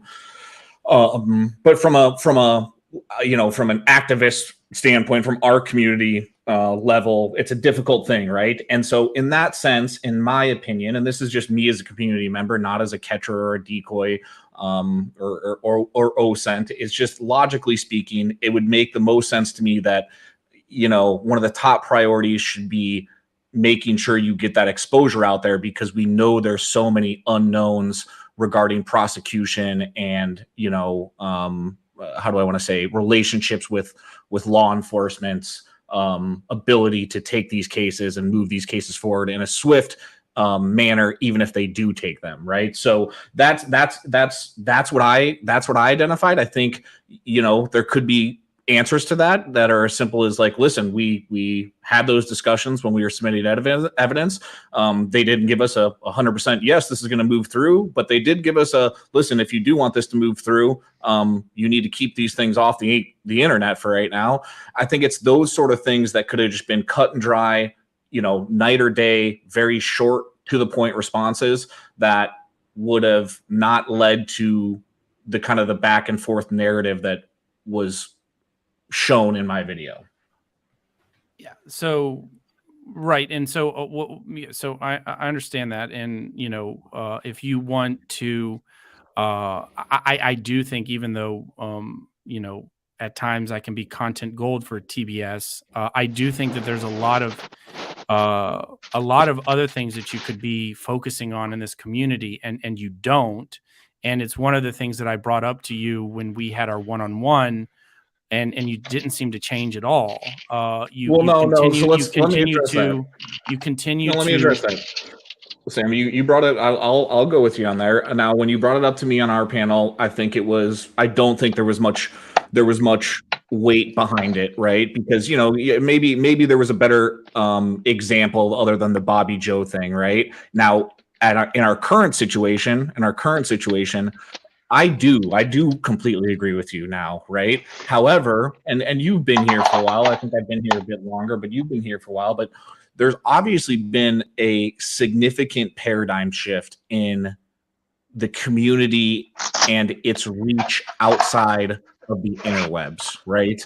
And what I see going on is a bit scary, to be completely honest, and I am intimidated, Sam. I'll be completely honest with you. I am intimidated. I caught it was like a troll account that they sent me the link to, but it was of the 502 Media guy. I can't remember that guy. He calling Meow's work, right? John Davis, him calling Meow's work. Now, here's the thing, gentlemen. Meow is a piece of shit, is a whole piece of shit, right? We all know that, and there's that's just the fact of the matter. However, when I listen to that call, gentlemen, it's similar to the video that I put out about Ryan and the whole belt loop scenario, right? In terms of, listen, man, you had Jeff come up, say this dude was a cop. This dude never made a mention of a cop. He came into a panel where he was presented as a cop, right? And now you're going to say this guy has committed stolen valor, which actually has nothing to do with law enforcement, but rather with military, and then go on a stream and talk about that you're going to try to ruin this man's career on this basis, right? And the reason I'm attributing that to that, or I'm tying it back to that, is that when I listen, Meow's done some shitty shit. Let me preface that again, right? Some terrible, terrible shit that I would never, you don't even need to say that I would never condone, right? But here's the thing. What was said to that company on that call and the things that were written on their Google reviews, and I'm just going off of what he said to them was written on their Google reviews, and what he's said he's written on Locke's Google reviews, was things of complete speculation and assumptions, right? There was a screenshot that went around about Locke's server. I'm not in that server. I don't know anything about it, but I did see the screenshots about him posting something there that said, there's a rumor going around or some shit like that. That somebody posted something about CP in here, right? That narrative from that picture, from that screenshot, has now been twisted around to that. From what I understand of JD posting that, is that now he is under the assumption that Meow was sharing CP in that server. And that is what he told that employer, right? So we're not even, so let me just finish my rant here in terms of, we're not even if we go along the lines of, let's say, okay, contacting someone's work and just saying, hey, I just want to let you guys know that this young man that is working for you distributed revenge porn material to an entire YouTube community. The YouTube community is a pred catching community, and it was a heinous thing to do, and I want you to know that's your employee that's doing that. We all saw that happen. It was a fact. There's video evidence to back it up, right? That I'm not even saying I agree with that. I don't agree with that, but let's just say let's set that as the foundation. Okay. Now you're bringing it out of the YouTube streets and into real life. I guess if that's how you want to do things and you think that's going to better the community or that's going to help you sleep better at night, so be it, right? The next level is calling someone's company and spewing complete accusations and assumptions and speculation that is really can do some very serious things, guys, from a legal standpoint. Okay. And Sam, I think I was obviously there for your docs video. I think that, I commend you for what you did there. I don't agree that you should have doxed yourself. I don't agree with that. I understand it. But you're in a bit better position being your own business owner, right? I am not. I am an employee. I get a paycheck. I've worked for a company for a very long time. I wouldn't, if someone like John Davis called my company and said a bunch of weird shit like that, no, I wouldn't get shit canned. I have one of the longest tenures at the company compared to anyone else. But is that the sort of thing that I want my in-house counsel or a conversation for me to have with my CEO explaining that? Right. Absolutely not. No, and let me just finish just off the rant, is that, to be completely honest with you, you're right. And so for me as an adult and of this community, the question becomes, is it worth it? What am I really help progressing to bring that to light and put myself at that risk? I don't think much, because when push comes to shove, after doing the reviews I've done on panels and stuff like that, it really, guys, it's truly maybe 200 or 300 people in this little panel community compared to the 3 to 4K viewers you see on a Tommy or an Alex live catch, right? So I've said that a bunch of times myself. Yes, as much as people want to think this is the godsend of you know what I mean, of the catching community, it's not. It's an ugly stepchild, and it's just Sam. Right. I hate to leave. I don't want to leave it on you. Maybe I want to do some kind of funny content just to keep things light. But you're right. In closing, you're right. I am intimidated at this point. I don't want to step in front of a bus. And furthermore, I knew that you're a stand-up guy and that you're not going to go attack me in a malicious manner with unsubstantiated claims. So yeah. I will give you that. And that's okay. I mean, knowing that I'm not the type of person, you strike me as someone, I think we're of similar age and we're of similar outlook as far as our upbringing, maybe, that you don't strike me as someone to call my work, call my job, make up stories, speculate about things, call my family members, try to contact do any of that Or stuff. like John Davis offered somebody gas money to kill me. Or offer someone gas money to kill you.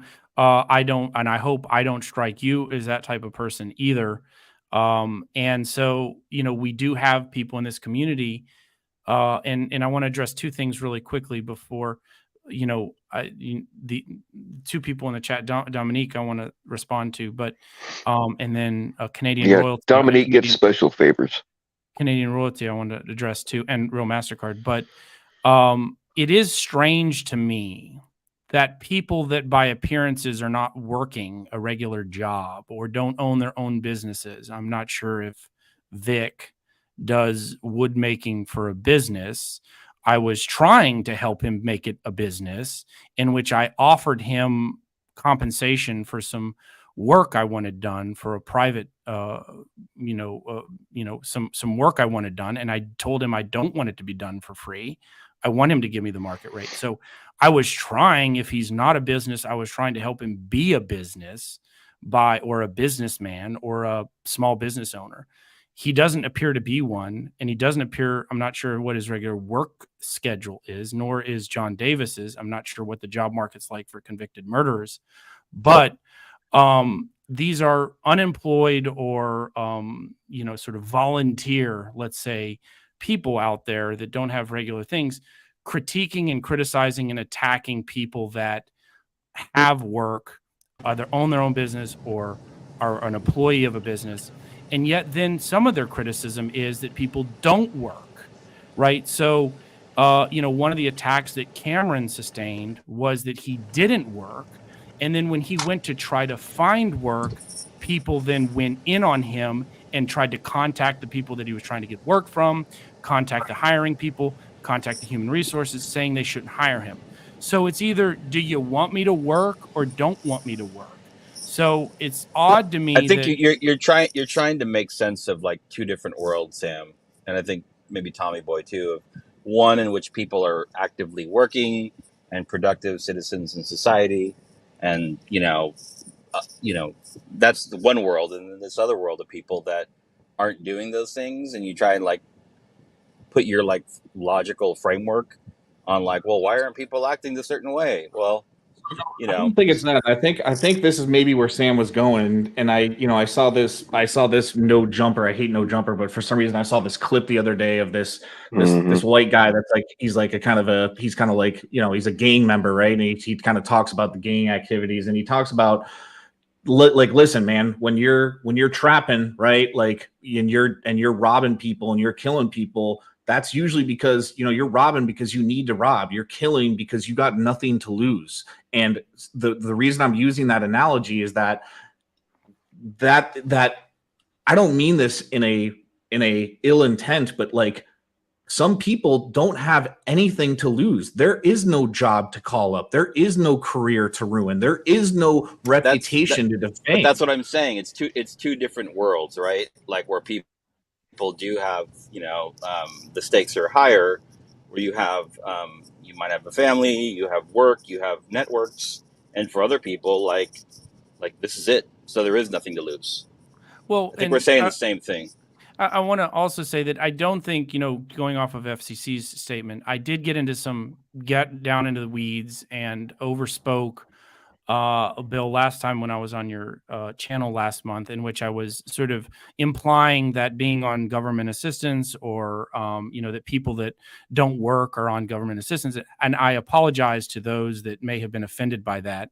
But what I was trying to say is essentially what FCC was saying is, it's not a matter of, obviously there's a lot of government programs out there. A lot of their people legitimately need help and a, safety net. And, I think SSI is a great program for people that, have serious problems with, everyday, a work schedule. I have family members, I have friends on that program and other government assistance programs, not judging that.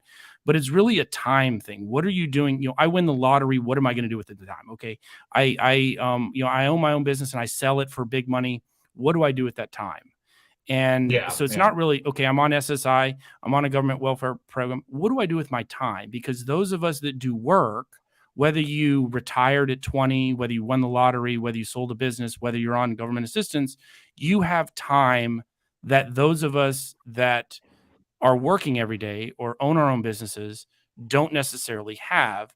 And if you have the time to sit on a very dirty table outside your somewhere, a clear table, outdoor patio table, and stream yourself calling other people's work to try to impact them, and then claim that they don't work or claim that they're scum because they don't work. Well, you yourself are not working.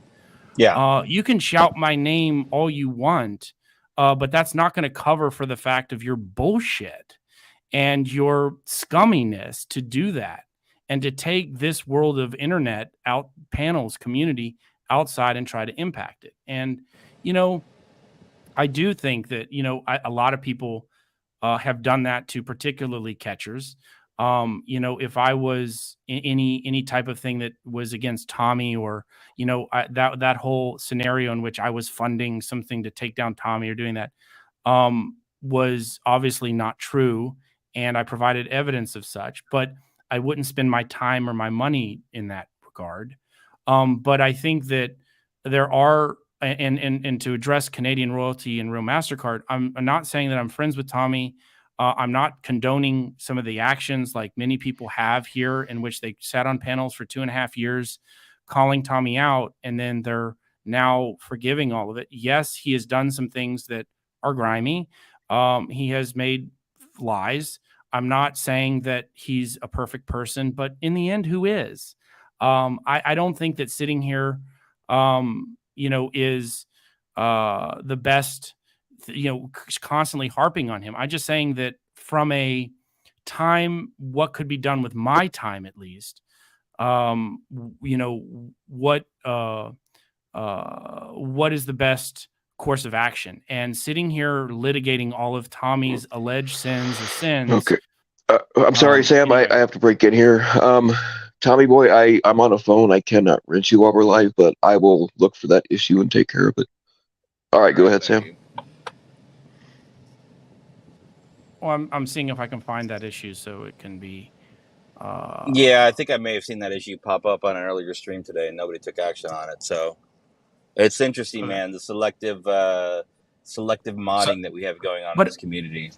But the other thing is like, Tommy, well, yeah, you are correct, Tommy. I'm not intimidated. I'm not scared. I would say you are correct that I might be in a different career path and a different, different level. I'm not saying that, my own self in the last month or two has been impacted, and I just haven't disclosed any of it, and I won't disclose any of it because I think that it gives more fuel. I have been dealing with a significant amount of things for myself and my own stuff going on, my personal life, business life.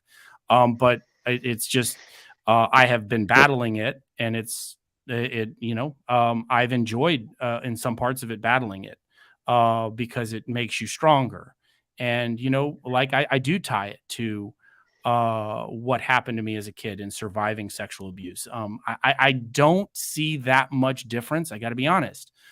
As a victim who survived that when I was a kid, I don't see much difference between those that are doing these threats, extortion schemes, scary late night streams with a dirty porch light and a dirty desk, going out this way, to make these sort of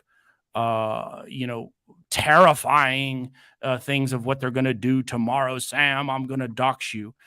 I decided to dox myself. I am in a kind of a different position, but that does not mean that I haven't dealt with a lot of stuff and continue to deal with it while we, to this day. And it is just part of being in the internet, unfortunately. When it goes outside of just me and it's involving, family and friends and things, it becomes a little bit more straining, but it's something that is dealt with and, dealt with in a way that can be done very, very simply and easily once you get past the fear of it. I think that from what I understand, a ton of people are like you, Tommy boy. They are afraid. And I'm not criticizing you for necessarily having some fear, being afraid. It is, for me, it's been an inconvenience more than it has been a, I've had to change my life a little bit. And, so, it is what it is. And for, people that says that, I've done, I have not, if you're not involved in doxing or trying to hurt me, I am not involved in doxing or trying to hurt you at all in the slightest. But I do believe that for those that have been doxed or hurt, they have the ability to fight back. And I come from a family, and I come from an upbringing to, fight fire with fire. And so I let people know that last month. I continue to, and that's not a threat. It's just, I do think that if someone doxes you, you have the right to dox them back and hurt them back. Yeah. But that's what I'm getting at here. So I think that's a good segue into kind of where I want to, because it's 2:10 in the morning over here, but where I kind of want to close things out on my end is that the kind of the catch-22 or the irony here in this one is that, listen, I have been around a while, and as I've said, the whole FBC thing is like, I know it exists. I think the thing that with them is that a lot of times they did it in the background, right? And there wasn't necessarily a face to the organization directly that was known, right? And you could say that was for better. We know who they are, right? Yeah, they weren't at first. Bill, you gotta ask your boss to check the chat. There's more docs. Yeah, I'm getting mods. Even if it's somebody I don't like, if you see a dox, fucking take it out immediately. Doesn't matter. So what I'm getting at is this: is that the whole docs for a docs thing is that what I'm getting at is that I understand where the sentiment around Ed comes from. Okay. I know Ed's done some fucked up things. I think the CP thing of not disclosing that, and I confronted him with that on my last stream. I was on with him just to be like, listen, you knew that it was tied to that raid. Obviously, can we all agree that this was something that you didn't want to disclose because obviously you knew it would be a major wedge within your integration into the community? And he agreed to that, right? But the thing is, Sam, is that this is going outside of that, right? And that's what I mean in terms of the paradigm shift that's happened, is that it's not just Ed at this point. It's anyone that has even a minuscule difference in opinion to this group, right? And that is a that's a scary world to live in, much less, to do that on the internet here, right? And the problem is, and this is where I'm up here talking about it now, and I'm talking about it vaguely, and I don't really want to talk about this again, but I'll put Telly on blast a bit, is that I understand that Telly wants to speak out on it, but I've dealt with people like this, and I've known Vic for a while in this community, but Vic is clearly manic right now. He one day, and I mean, and I'm telling you this because all three of my family members are all manic depressive bipolar. I'm not saying he is. I'm just saying I see manic tendencies in Vic, and you cannot expect to reason with people that are in those states of mind, because you will see it, and you see it in Vic right now, to where one day, Sam, he is, oh, well, Sam's a good guy, he's actually done good things, and he's working in the background now, to the next day being like, this motherfucker is flying Ed out and spending all this money on him, he's talking to him in prison and shit like that. And so you could have a great panel like this is right here, where you're clearing the air and getting things worked out, and the next day it can be all to shit again, right? And so it's a couple things here. It's like, I want to speak out on it. I want to be, a voice for the community. But the truth is, it comes down to this. I don't give a fuck about clout. I don't give a fuck about what people think about me. I do care about myself. And when push comes to shove, this is a subsection of the pred catching community. White knighting here against people that, trying to use reason and logic against people that don't give a fuck about reason nor logic is not going to. Don't expect it. Don't expect it. You're right. Exactly, and it's not going to progress. It's not going to halt the progression of the movement, right? If anything, it's going to halt the fucking debauchery that happens within this place. Let me put it that way. Yeah. I think you were trying to explain that to Freya the other day, and she was like, "What?" And you're like, "Listen, you cannot reason with this thing. This thing is not reasonable. You know, you can't put logic into this like illogical system, right?" Yeah. Well, Look, and I it's my spent all of this time last year at this time, just about every fucking day. I was talking Vic out of killing himself or killing somebody else. I was talking him out of killing people I don't like because I didn't want him to get into trouble. And now he's fucking saying he wants to kill me now. So he can flip on anybody at the drop of a hat. And Bill, Bill. Let me just say that is an amazing point, because here's the thing. This is why you don't see me on these fucking drag panels and shit like that. Because listen, people, this is very political. This is what they call pendulum politics, right? This is really fun to watch into those chats and kind of be like, yeah, fucking get them, right? And kind of egg them on and boast them up, right? But just wait until that pendulum swings, and you're gonna wish you didn't provide this platform and give them the power that they will have at that point. So I'm just saying, I'm gonna be around. I'm gonna be around in chats and kind of maybe doing some funny videos.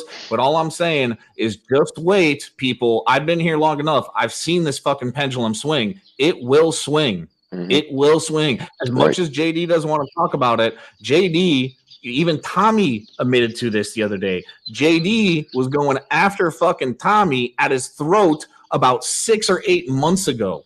The difference is, and the funny thing is, I have a clip of him, ironically enough, saying he needs to be skeptical of me because I was trying to ruin his organization. Most people know me around here. The most I did to Tommy was make fun of him. I never called DAs. I never accused him of R-wording people. I never did shit like that. I don't do shit like that to anyone around here. I never got the impression that you were trying to ruin his organization. You were just calling out some bullshit. And so it's just one of those things to where it's really funny, because a lot of people haven't been around for a while to know that you go back and look. Bill's is the new archive. I suggest you guys go back and look. And here, you know what? I'll do this. I'll give you guys some TV studios. Hold my beer. I will tell you the Google widget to use. Just a second. Okay, it is called YCS, YouTube Comment Section. YouTube Comment Section is a widget for Google Chrome that will allow you to have full visibility on comments, on live chat replay, and on the full transcript. The full transcript. Really? You can export that to a file and do a simple Control F find search on any character. So when people think that I'm going through things and I'm weeding through all these panels, that's how I'm doing it, people. That's how I'm doing it. So the reason I'm giving this out to you guys is what I suggest you do is you can go back and use Bill's for an example. He's pretty good because he's got all his live chats mostly still up and things like that. And go search 502 or even Victorious Bastard. Those guys were on the Ed Vidian side hard, right? And now all of a sudden, anyone that even speaks Ed's name is fucking done for. So, dude, that's all I'm speaking about it. I'm just saying.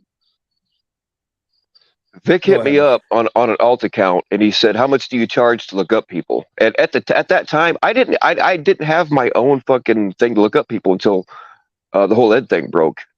I really never did. That's not what I did.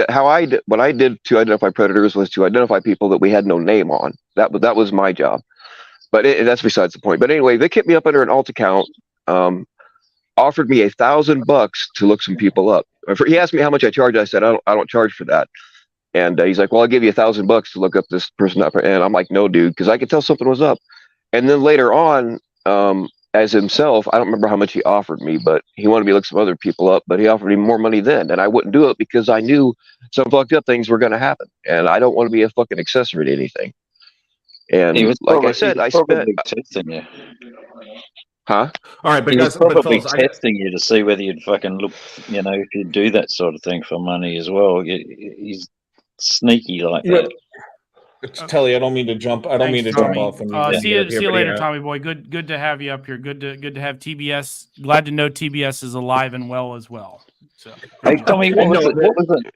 What was that at, Tommy, that you said? I just put it in the chat. It's a Oh, did you? YCS YouTube Oh. comment search. Please use that, guys. It saves a ton of time and yeah, guys. The truth is, just to go back to what Sam was saying, it's also time. You guys got to keep in mind. I'll be around a lot more and hopefully making more content in the winter. I'm in the summer in Holland right now. This is like the one time we get to see the sun. You'll see a lot more of me when the tide changes. So yeah, time and go enjoy some shit and meet some people. And we just got out of a pandemic, for Christ's sake. Get off the internet, you nerds. Tommy All right, boy, why later. don't you go Jim. touch some Head it out. tulips? Go touch some tulips, man. Yeah, jabronis. All right, later. Go nerds. touch some are boobies, you man. headed to any Pride events out there during? Isn't it That was Gay last- Pride Month last in, week. in It was- Europe It right was, now? it was last weekend, you smart ass. And Oh, no, I okay. will He was say, missed I will he was say, raging. no, I will say to flex on all you nerds. Well, here, you guys want to give me? I'll give you a funny story. I will flex on you nerds. I got Date Apocalypse coming up. I got a date Friday night, Saturday night, and Sunday night. All first dates, right? Date Apocalypse. All women too. Oh, these Tommy all- boy? all women. women? All Did women you from pick Pride. those up at the women. parade? Okay. All women, all different, Allegedly. All different size dick. and And variety. But I'll give you. So I'll tell you guys a funny story. I'll tell you guys a funny story just to shit on myself because I do like to fucking self-deprecate. Is that so? I went on a date with a Dutch girl last week, right during the week, and it's through this app that you just meet. You match and then you meet. The app pays for the first drink, and then you just show up without talking at all. Right? It's actually kind of great. However, it was the second time that I've used that, so I forgot that you should get the person's number because you don't really have their number, right? And we agreed to meet a second time. So on the app, she ends up doing it and ends up sending me her number. Well, she had told me that she just broke up with her boyfriend recently, right? And that she was going to London in a week where her boyfriend lives. And I was like, that's a bit weird, but maybe she's over it. So the app sends me a message, like a notification saying that like, oh, so-and-so shared her number with you, right? And I'm like, oh, great. And then like, I didn't look at it.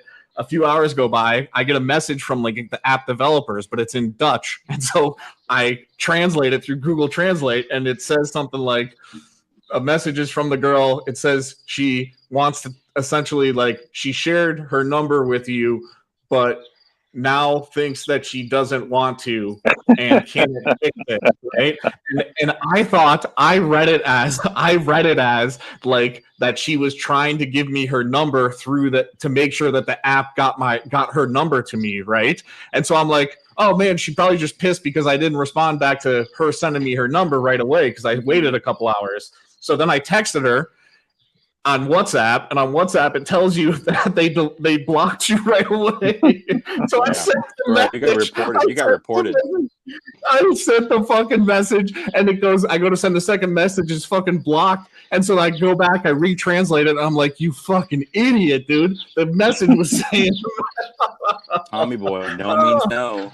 Hey, now he's got charged I'm with gonna private give you- stalking. Get a partner Hashtag there. me too.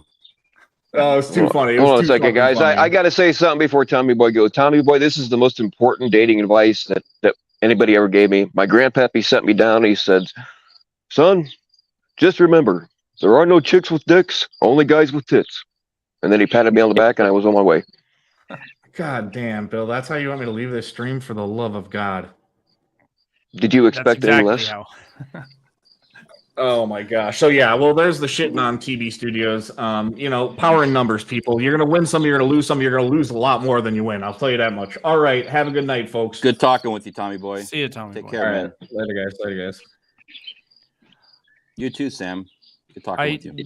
Yeah, I did want to, Telly, you've gone in, we've disagreed, but I have been paying somewhat attention, and you're seeing you've been hard on me, but you've been fair across the board.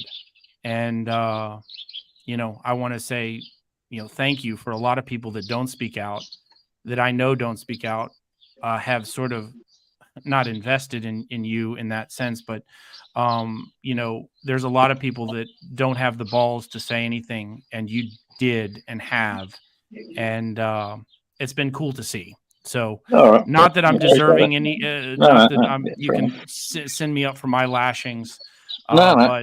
but I think that there are a lot, not just me, but a lot of people that you've sort of Yeah. been battling on an island alone, and taking all of the risk and taking all of the heat Well, recently. I mean, that uniquely, I'm quite a, you talk about being an island and that kind of thing, but there's no one can fucking touch me at this sort of point in my life and where I am geographically and so on. So it's like fucking, I guess it's the right situation for me to be able to stand up and say these things. But I don't know whether the tone's sort of shifted a bit to just, which might not be, maybe should leave it humorous, but fuck that. I was just going to bring it back to just naming names. Vic's fucking all over the place, Okay, he did a good thing, maybe exposing Ed, but his tone's shifting, and me and him have had fucking goes at each other, and I've sort of given him the benefit of the doubt. But some of the shit that he's coming up with now, all you need to do is go into, and I encourage anyone to go and listen to fucking one of JD's streams and read the chat and look at the people that are in there. It's JD,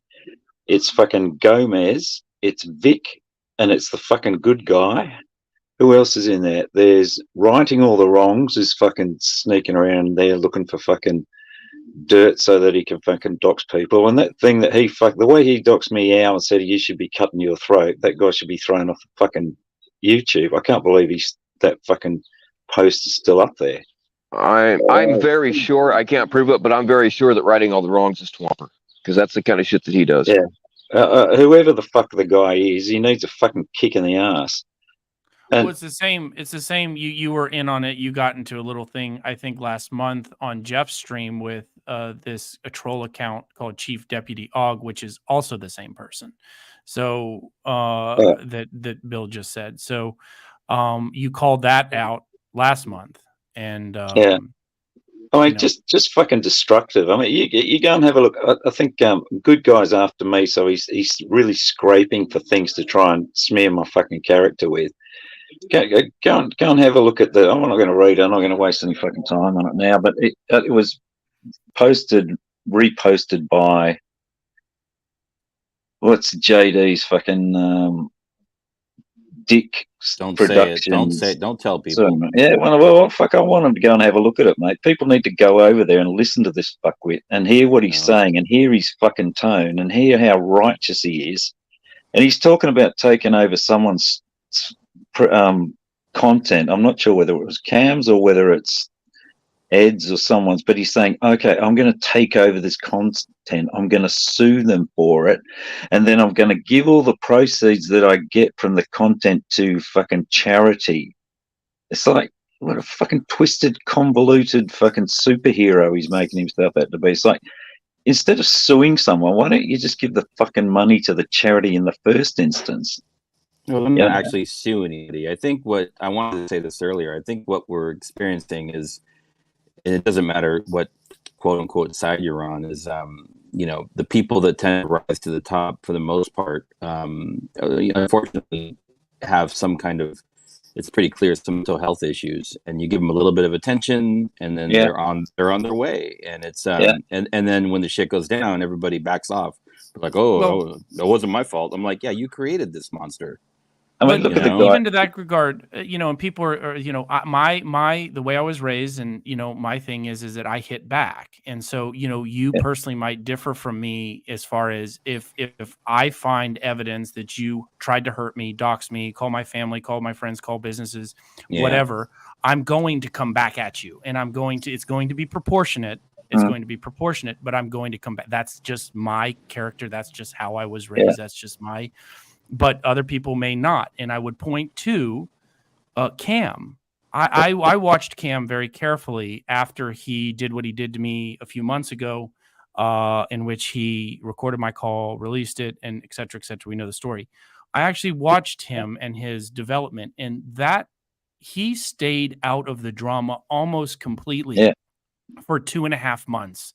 He Yeah. went out and caught predators. He went out and tried to find a job, and he ignored all of it. He never dragged me, Ray, anybody else again for that period. Tommy, anybody else, anything else. And despite what he did to me being wrong and him doing a lot of people dirty, for that period of time, John Davis was on his lives every single day, and it didn't get any better. Cam totally ignored him, and the community totally sort of ignored him. We didn't give it oxygen at all, and that those groups of people slowly built it until Cam then finally started fighting back, and then again, it's disproportionate response. Cam started fighting back in a proportionate manner.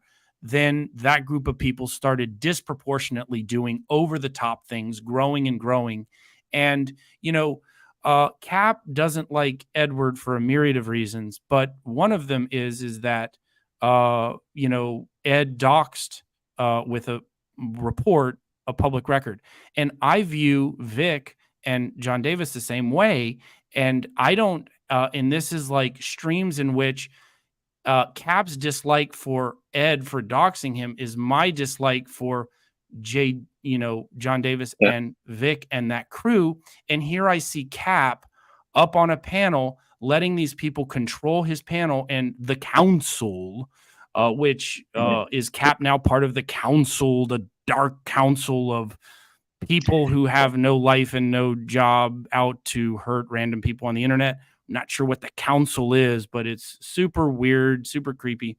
But it's probably an extension from this FBC group, which you all heard in the jail calls that were released, in which FCC says that I am so entrenched in the community that you are. And you aren't. You're on more panels than I ever could be on jail calls. Hey, Come on, let's listen, be honest. listen. I've seen your hot tub 100 times. Did Ed call me from jail? Thank you. I don't know. We don't know. Did you accept his call? Maybe he did. We'll never know. And we'll never know. He had a secret hotline. Actually, exactly. We will. That's the other thing about this selective thing. Knowing a few things about, Predcatcher drama, I have zero confidence in the ethics and the distribution of material. I have seen a bunch of people submitting things, saying things, and the what gets through and presented. It's sort of like the fourth estate, which is the media, which we have a big complaint about the media. I'd like to see all of the jail calls, if they are all released and in what manner they are, because we're on maybe call 65. There were 100 calls allegedly. Until I illegally obtain all of the jail calls myself, we won't know exactly what it is, but I trust Predcatcher drama. That's an assumption that they're illegally. You don't know they're illegally. Nobody fucking does, do they? I mean, if they were illegally being a victim of being a victim of that incident, I can, I wouldn't say something that necessarily I don't necessarily have some evidence for, and I don't necessarily have to present it here. Well, you don't have any evidence. You don't have any fucking evidence. You're speculating. Don't fucking play that. You don't know that those calls aren't fucking legally obtained. But if you're saying I don't have any evidence, and I'm saying that I may have some evidence, that's not. Well, that means you don't have fucking evidence until you present it. You got fucking nothing. Yeah, that's right. my But fucking if point. okay.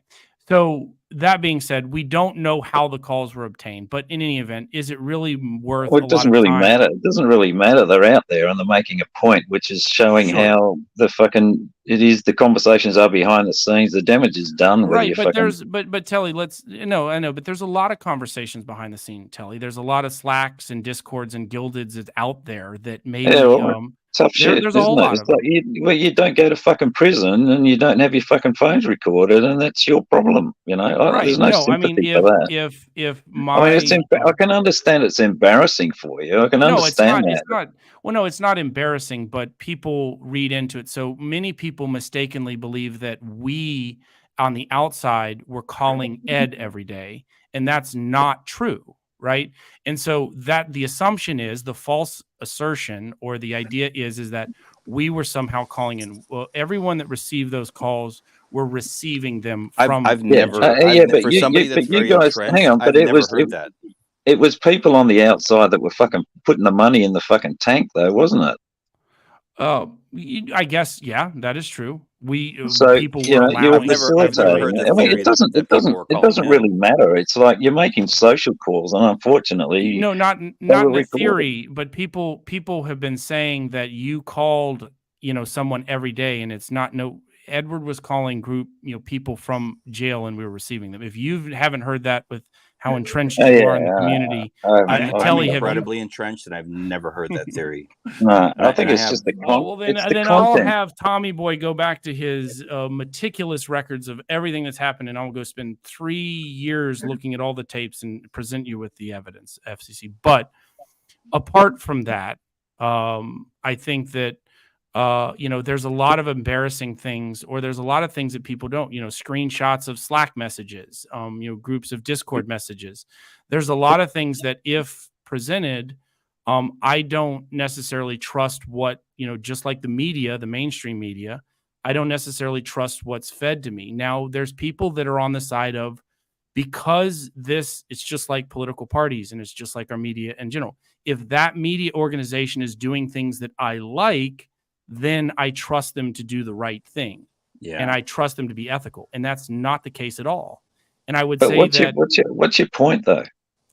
My point is no, I that, think he's making a point. Like, let him try and get. Sorry, my point is if you look back, I said this last month, and I don't want to keep going in on it, but the channel Predcatcher Drama was established based on a lie, basically, that this person or this group of people that run that weren't involved with the community. They came involved with this, whatever happened last year with whatever that account was or person was, great grandma, and that they've been totally, so we don't necessarily, or the presentation is, we don't know who that person or anyone is. I mean, the idea is we don't know who it is.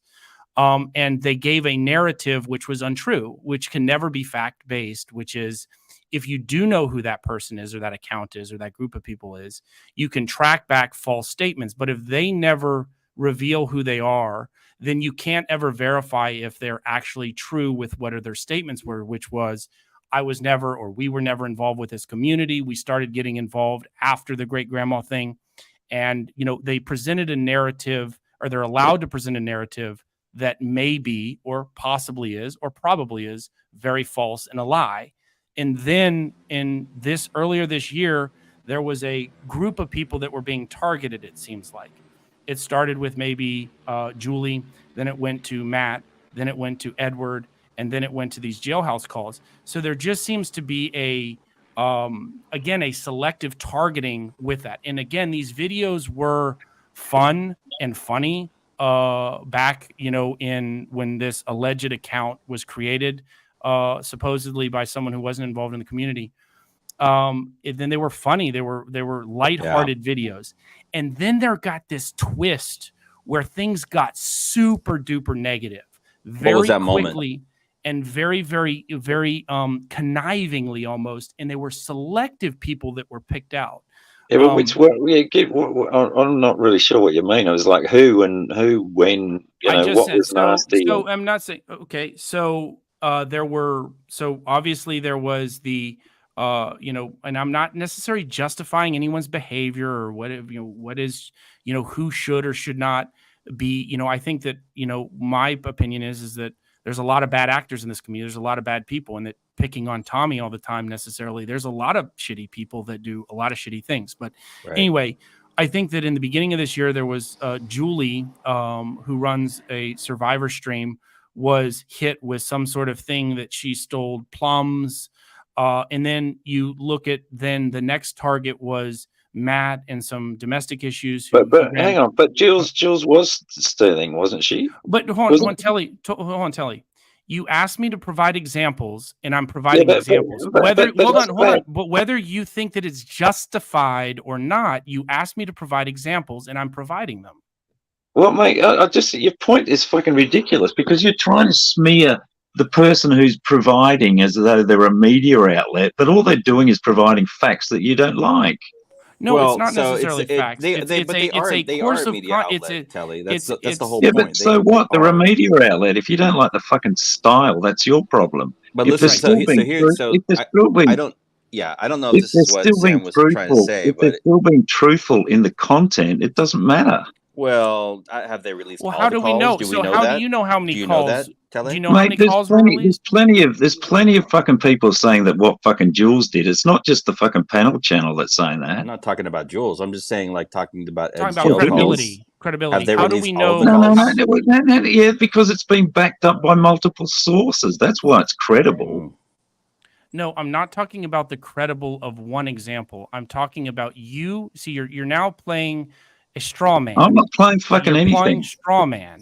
You No first. bullshit. Let me finish. Your whole argument's a Let me straw man. finish. You asked me to provide examples. You didn't ask me to provide a justification for why that was right or wrong. Okay, so you're saying you didn't like the tone. Is that what you're saying? You're saying it was No, No, nasty. he I didn't say didn't. that. He didn't No, say I didn't that, say Telly. that. You're FCC, not. can Here you you shut go. up so I can talk with him? No, you're not hearing him clearly. So let him Well, talk. I can't hear him because you keep fucking talking. Let Sam Sorry, talk. go on, Sam. Okay. So what I'm trying to say is credibility of if I know that MSNBC loves Democrats and Fox News loves Republicans, that allows me as the consumer to determine how I analyze the information that they deliver. Even if MSNBC and Fox News present the same exact court documents, I can know that MSNBC might provide court documents on Hunter Biden and Fox News might provide court documents on Donald Trump. I'm Okay, can I make a able to point? filter, even though they're providing public records of something, I'm able to filter the information they're delivering from a bias or credible level of why they might be doing it. Okay, my point to you is that the panel channel isn't the only one providing that fucking story. It's come from multiple sources, not just them. So you can listen to them and not like their tone or their bias, but you can also get the same story from fucking PHI and a fucking number of other people, fucking Bobby Joe, that are all saying exactly the same fucking And thing. they're unbiased. Mate, with a slight, well, fucking come on, FCC. It's like everyone's got some sort of bias. But if you're getting the same story from multiple locations, okay, is it true or is it fucking not? Make your mind up. You're So smarter than that, Telly. I want to believe that you're Oh, smarter fucking than that. don't fucking play that game with me, FCC. I'm not in the fucking mood. It's 2:30 in the morning. It's like you're saying that you don't like the style that the panel channel is, and you're trying to discredit them because they provided these phone calls. No one gives a fuck about. It's like the phone calls are the phone calls, and they speak for themselves. It doesn't matter who provides them. No, It's the but content see, of the phone call which is okay. set the fucking tone. So Wow. going back to what I was saying about trusting, do you trust Telly Trusting that all? what? Can you? Sorry, go on. There has been an allegation that has not been proven that some people contacted several people within some organization that some people spoke with Edward and don't want those calls to be released. What credibility does Predcatcher Drama have that they are releasing all of the calls from community members and that they're not selectively releasing them of people that maybe Predcatcher Drama doesn't like? Oh, okay. Yeah, I mean that's a fair comment. Yep. Can Okay. you assure me? Hang All right, on, so I'm hang gonna on, ask you a hang question. on. Sorry, I got to clear, guys. I got to clear something up right now because I don't want any more shit started than already is. My guy said that PHI legit drove to build a show proof. That actually never happened. We have met in person once, but that was to exchange a cat, and we did look at things on each other's phones, but that was before all that. I was never comfortable with going through their shit, so I'm kind of glad it didn't happen. But yeah, I never actually I didn't really want to do it anyway. It was just an excuse to hang out with them, but I was not comfortable doing it, but I was going to do it to clear them, you know? So yeah, but it didn't happen. What do you do? What? Sorry, guys. To... Can I just jump in? I've got to hop down, mate. My phone fucking cooks and then I can't hear. It just turns into a massive fucking roboting. So Jesus. I'd like to continue the conversation, but unfortunately I can't. So nice talking with you again, Sam, FCC. Who's that? I can't see who that is. Bill, thanks for letting me up, mate. All right, Kelly. All right, man. Be good, man. Sorry, guys. Cheers. Yeah, Jilly, if our calls ever get out, we're well, actually, I don't give a fuck, but you know, I don't know if this is where you were going, Sam, but like what I heard you saying is that, the things that we are seeing now in the community and the divisiveness and the polarity, the polarization, the this side or that side is just really kind of a reflection of what we are seeing at the national level in terms of like politics, right? And the dynamics. Sure. And so, that's a very true thing. But for some people, they can't periscope up to see, like what's actually happening. They're so stuck in the weeds, or maybe they don't have the mental tools or the the tools to be able to kind of remove themselves as a person from any one like group or not, to see what's actually happening and why it's so hard for people to say like, well, I think both of these things can be true. Yeah, no, and it's about Right? factions and what. Yeah, and that's exactly what I was saying. It's Exactly. about Right. the Kelly didn't get it. Yeah. fractionalization and the factionalization of this small community is more reflective of the national, and how people, one group trusts Fox News, another group trusts MSNBC, and there's really no what my point is that we need Joe Rogan to save us. No, I'm sorry. Yeah, right. Sure. Well, I know I could say something, but I'm not going to say it. Telly cannot tell me, even though Telly may like Predcatcher drama and trust Predcatcher drama and view that Predcatcher drama is credible. Can we know everyone who called, all the calls that were released, who called? Can we know, or can Predcatcher drama post all of the screenshots and private messages, voice messages, phone calls that he or she or that group was sent, that they did not post or put up there? All of the Discord messages that might be screenshotted and sent to Predcatcher drama, or Slack messages that have gone back and forth. There's maybe a lot of private text messages and phone calls that were recorded, legally or not. Right. That would have been, and the narrative that would like, have potentially Ed did not sent call to his mother, when we hear Ed talking about calling his family, but they don't, you don't have to post those, but like it's incredibly selective. Sure. And so how I am not confident that all of these calls were not all of the calls that were made, and that I am actually of the belief that there are certain people that have been left off of these calls that are not family related, that didn't want to be known that they were speaking to Edward, and they got an inside deal with Predcatcher drama to not release those phone calls. How are we able to assess if that is the case or not the case, if I don't view Predcatcher drama as a credible source? Sorry. Okay. Sorry.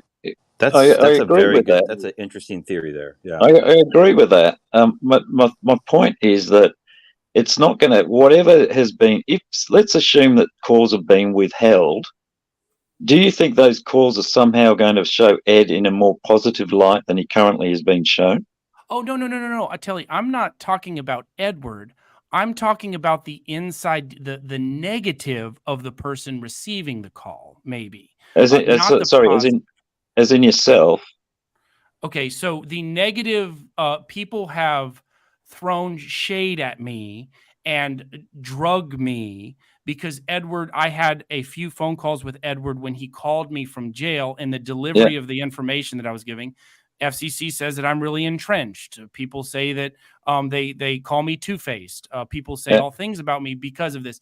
I have sustained, quote unquote, damage because of these calls. How about the people that could have been damaged that Edward called, now I understand that are now avoiding that because they're friends with Predcatcher drama, they're part of CPP, etc., etc., etc. Okay, so you're saying there could be other people on the outside that could have their reputations hurt if it was found out that Ed did ring them and they had conversations with them.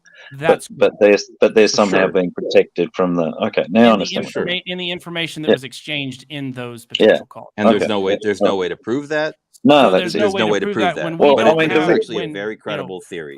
Predcatcher drama, it doesn't have a ombudsman. I can't make a report to an editor.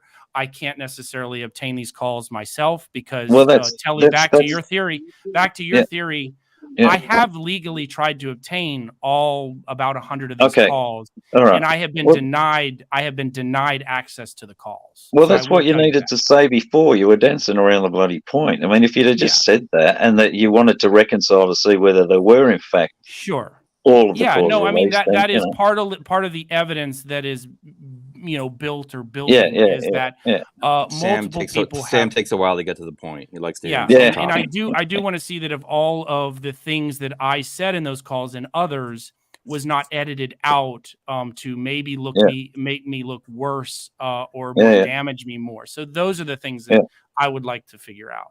Okay. All right. That's, Yeah, that's fair enough. Fair enough. Yeah.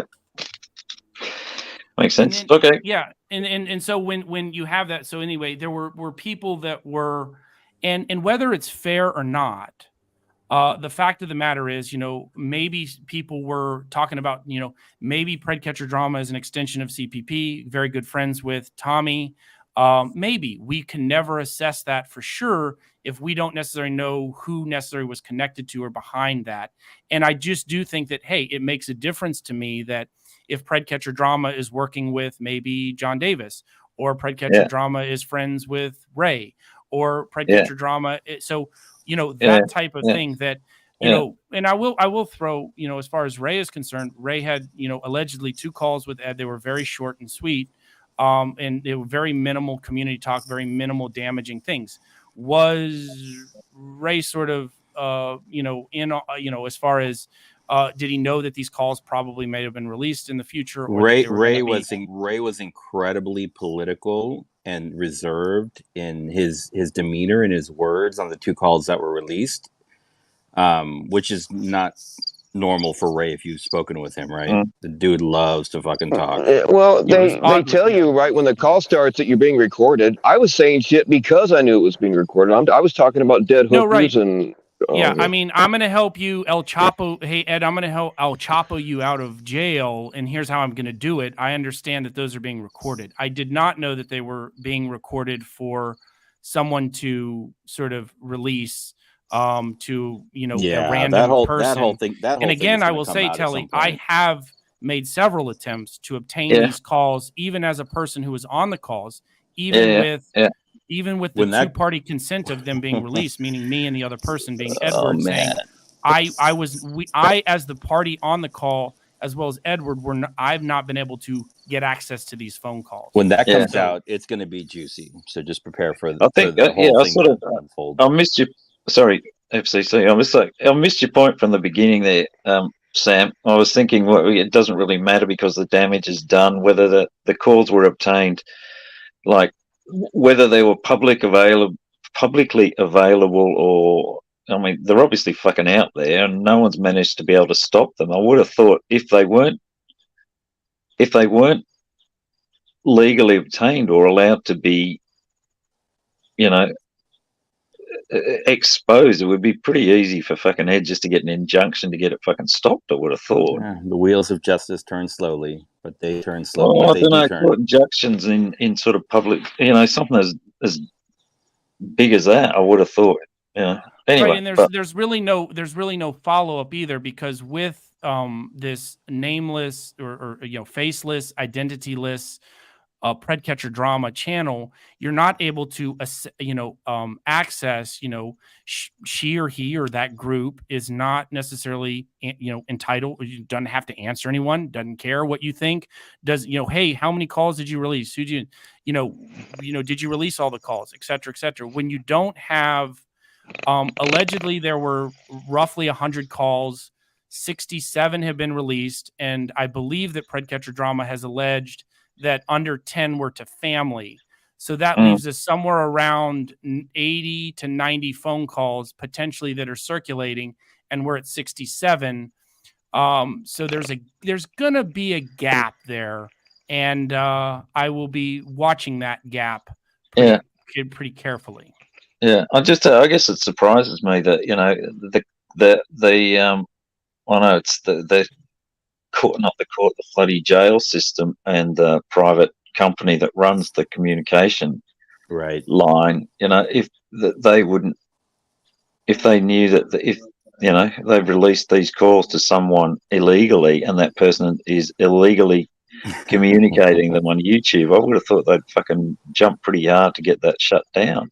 Welcome to small government privatization, Texas. There you go. Well, no, I mean it all becomes maybe FCC, maybe, but you know, unless they all I sign can some say, type of- all I can say is that if that's the case, Ed's going to get a fucking huge payout at some point. I then, said isn't that. it? I said that from the And jump, cold man. facts I with said cold that facts. from the jump. I said that Yeah. from the jump. So Because if maybe- they're doing it, and I would suggest that fucking anyone that was included in those calls, including you, Sam, are probably going to get a huge fucking payout as well. yeah, class action Well, shit, dude. Yeah, Let's no, go. it just depends on like the level of damages. So there was a couple podcast ideas that I was throwing around. Cold facts with Colfax was one of them. And can we put a price tag on how much I think that was worth or that idea was worth? And by the exposure of this information, you know, was that worth $1? Was it worth, you know, you have to put a price on, it was worth $1 million. Mate, well, obviously it's $1 billion fucking the way of the course, US legal Telly, and I'm system going to works, isn't it? absolutely have you as my attorney there representing me, calculating the damages or on the jury. So from the end of this panel, everyone's hoping that they're going to receive a fucking phone call from fucking Ed. Let me ask Telly a question, because I care about your opinion, Sam, but I think you're so entrenched. You're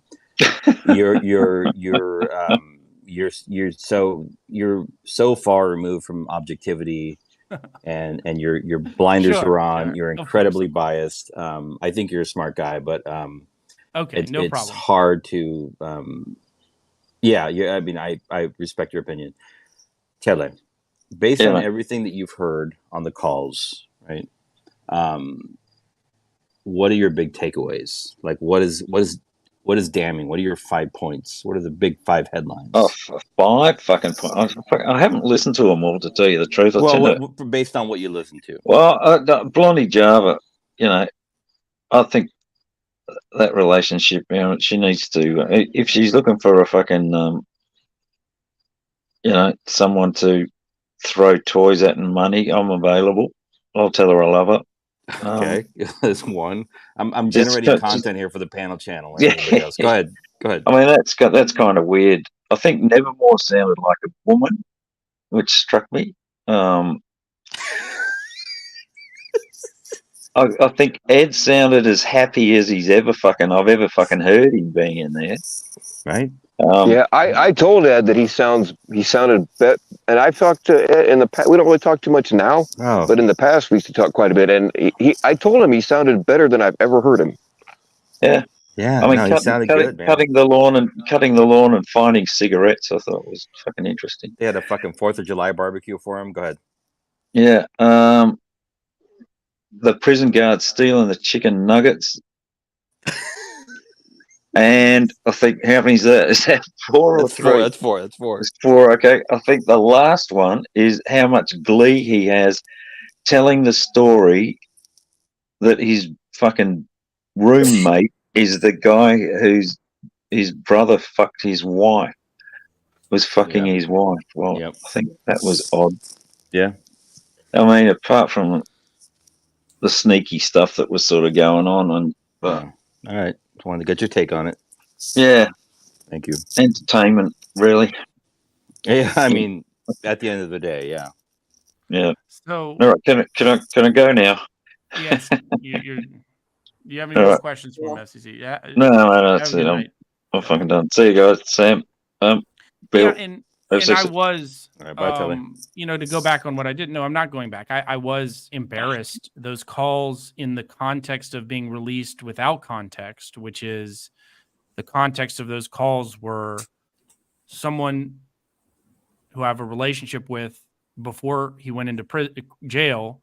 I tell him that this community is important to him. You know, I'm following the community, or in fact, I will follow more. And so I was delivering him things that were going on to occupy his time, whether you like Edward or you don't like Edward, whatever you think of Edward. I was there, you know, sort of helping him occupy the time and delivering him gossip and juice from the community that, you know, he is a part of and means a lot to him. So on the context of these sort of captured calls, I look like a bitch, and I'm not anyone's bitch, as I Hey, said. Sam, And sorry. I'm There's a and nasty comment there about Jeff from this driving drunk okay.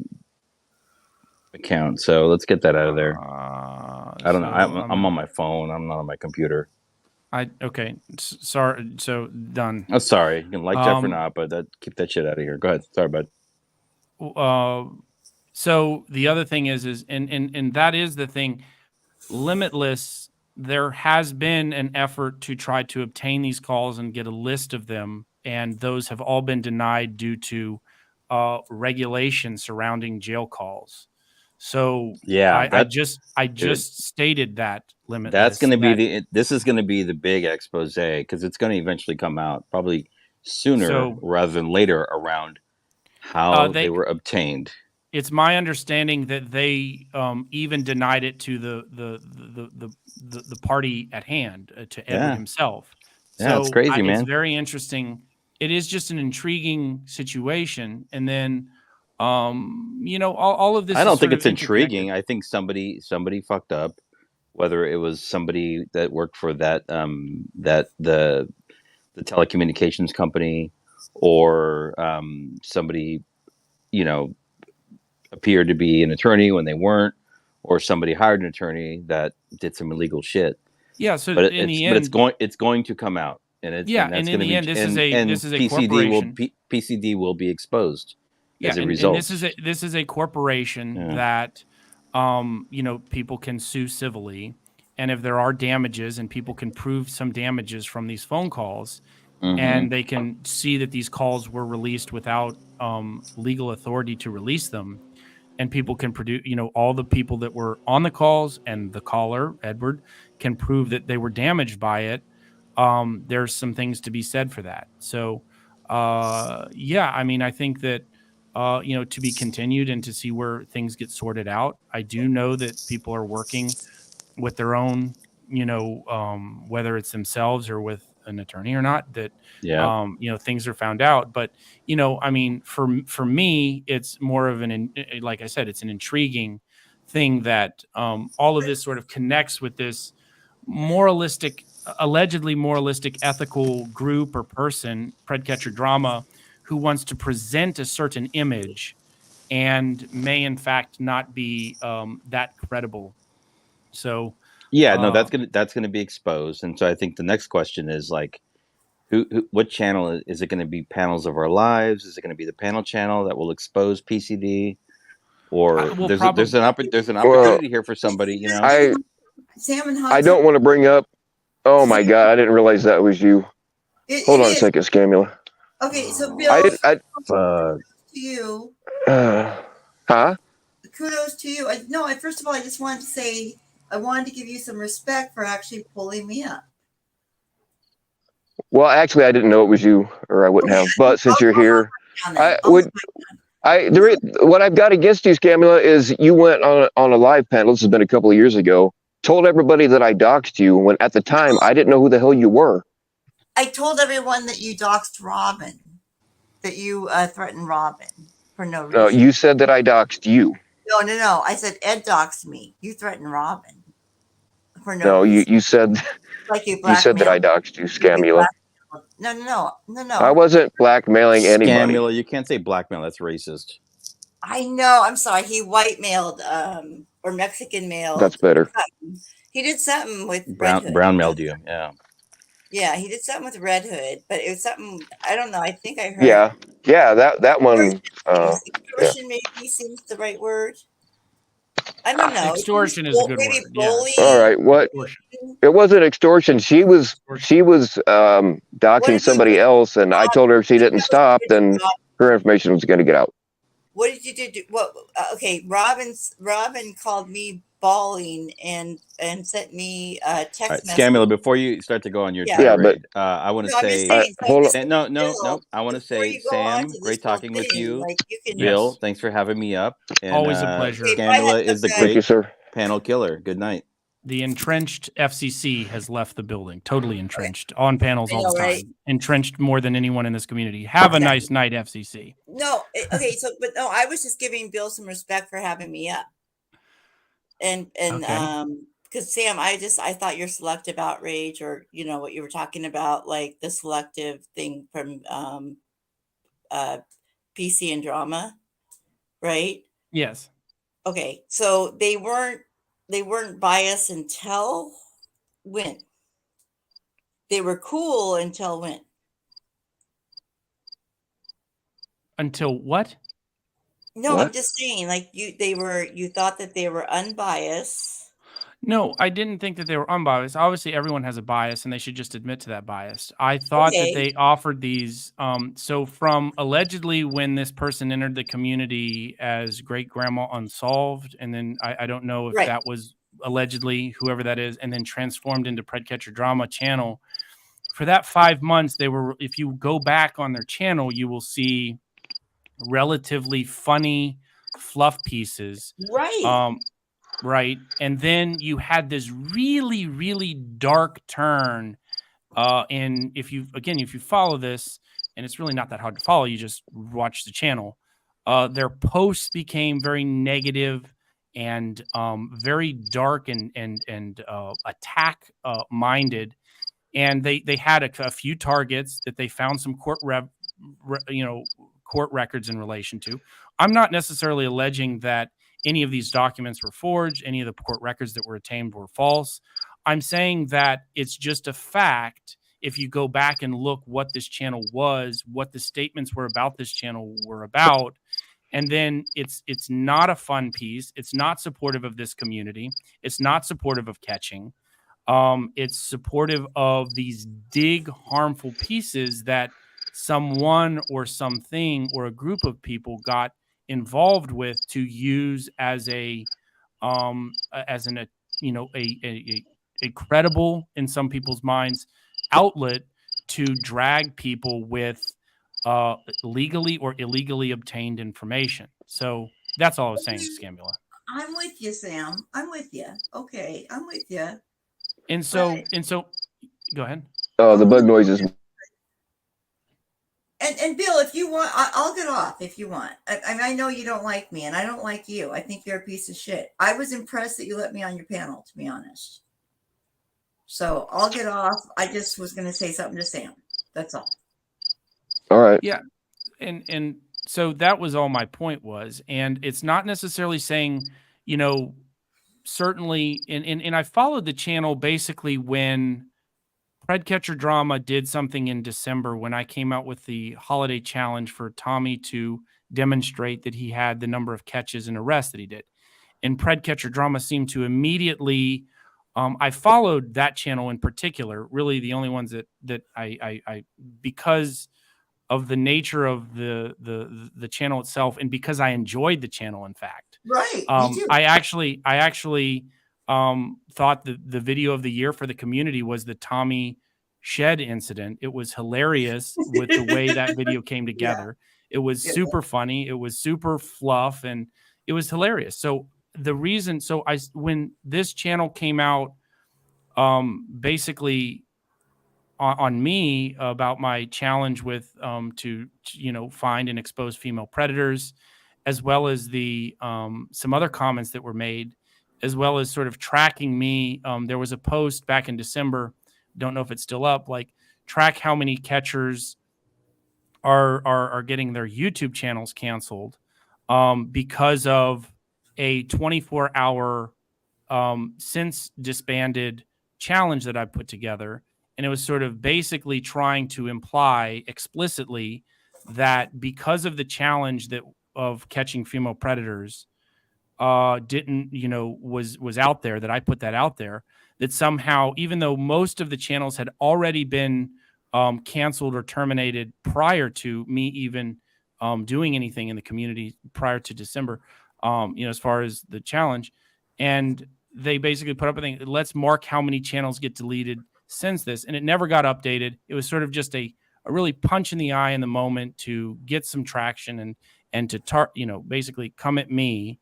And so I've naturally followed that channel over the course of time. And so it's obvious, it has a lot of People give that channel a lot of respect. We don't, again, know who it is. We don't know what the motives are. We don't know what the intentions are. Right.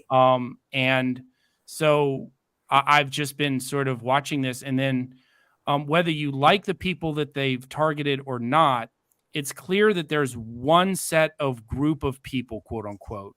That's the people that were.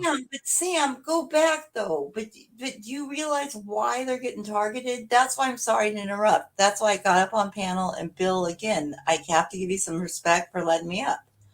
Sam, do you understand why they're being targeted though? Well, no, I mean, but then give us, I don't understand why some people aren't being targeted, because despite the folks that have been targeted, I think that a lot of information has been delivered to Predcatcher Drama, or let's just say that Predcatcher Drama knows about, that is not Sam, people were producing. sending me that information like over a year ago. Okay, like you need What to information, like about Julie, or know about some? about all the Ed and his brother, like all that shit, right? So Like, you yourself knew of yes, this yes, yes. CCP suspect document But over a no, year ago? but it was, to me, it didn't make any sense. I thought it was his brother, to be honest. Mm-hmm. And you never thought to you never asked him? Well, I think you know the response I got. Jesus Christ, Sam, again, do you understand why some people feel the way they feel?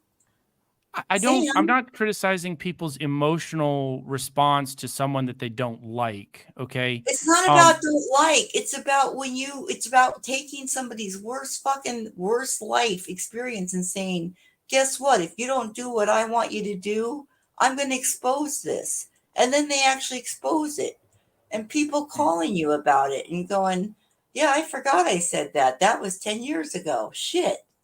Well, I know that I some mean, it people. really sucks when you're doxxed. Sam, truly being doxxed sucks ass. I know about that. There's a reason why Cap is batshit going off his panels right now.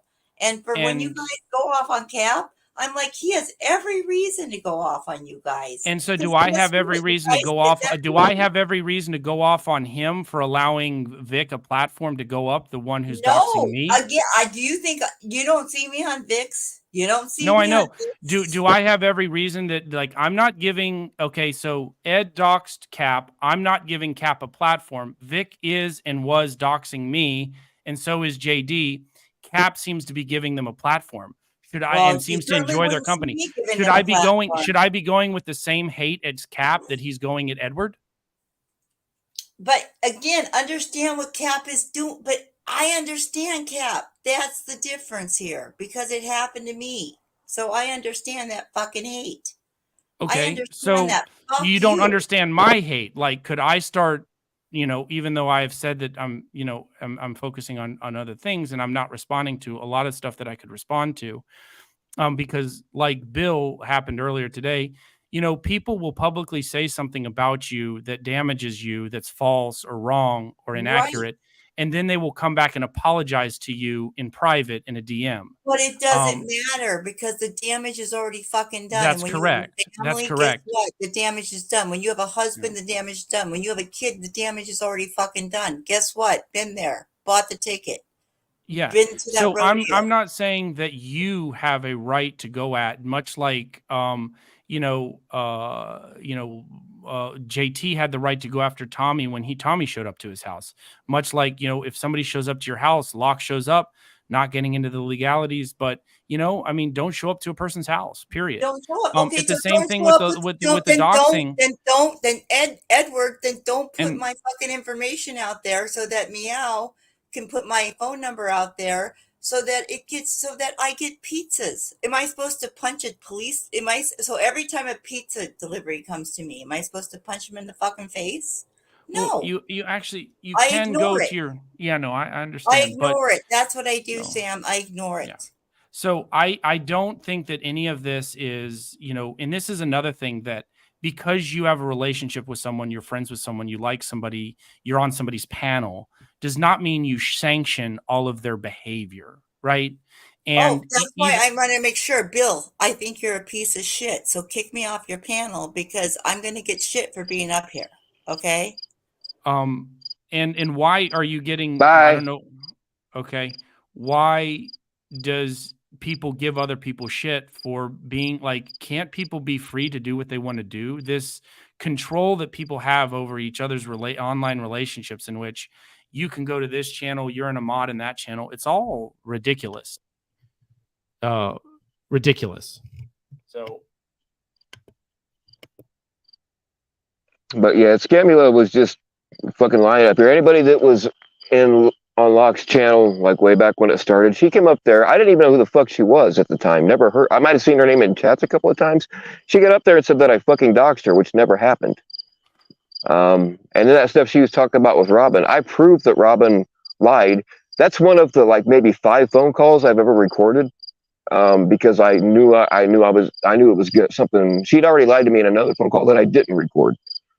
So the next time we talked, I recorded that one and then I played it on Locke's panel, and it proved that she lied. So that's that. And here's the other thing: did she leave, or you kicked her from the panel here? I kicked her.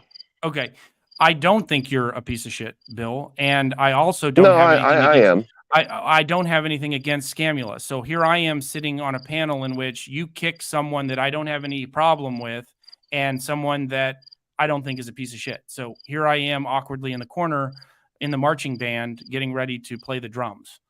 So the trombone. Bill, I played the trombone, actually. I believe you. I've been lying this whole time. I was in the marching band. I knew it.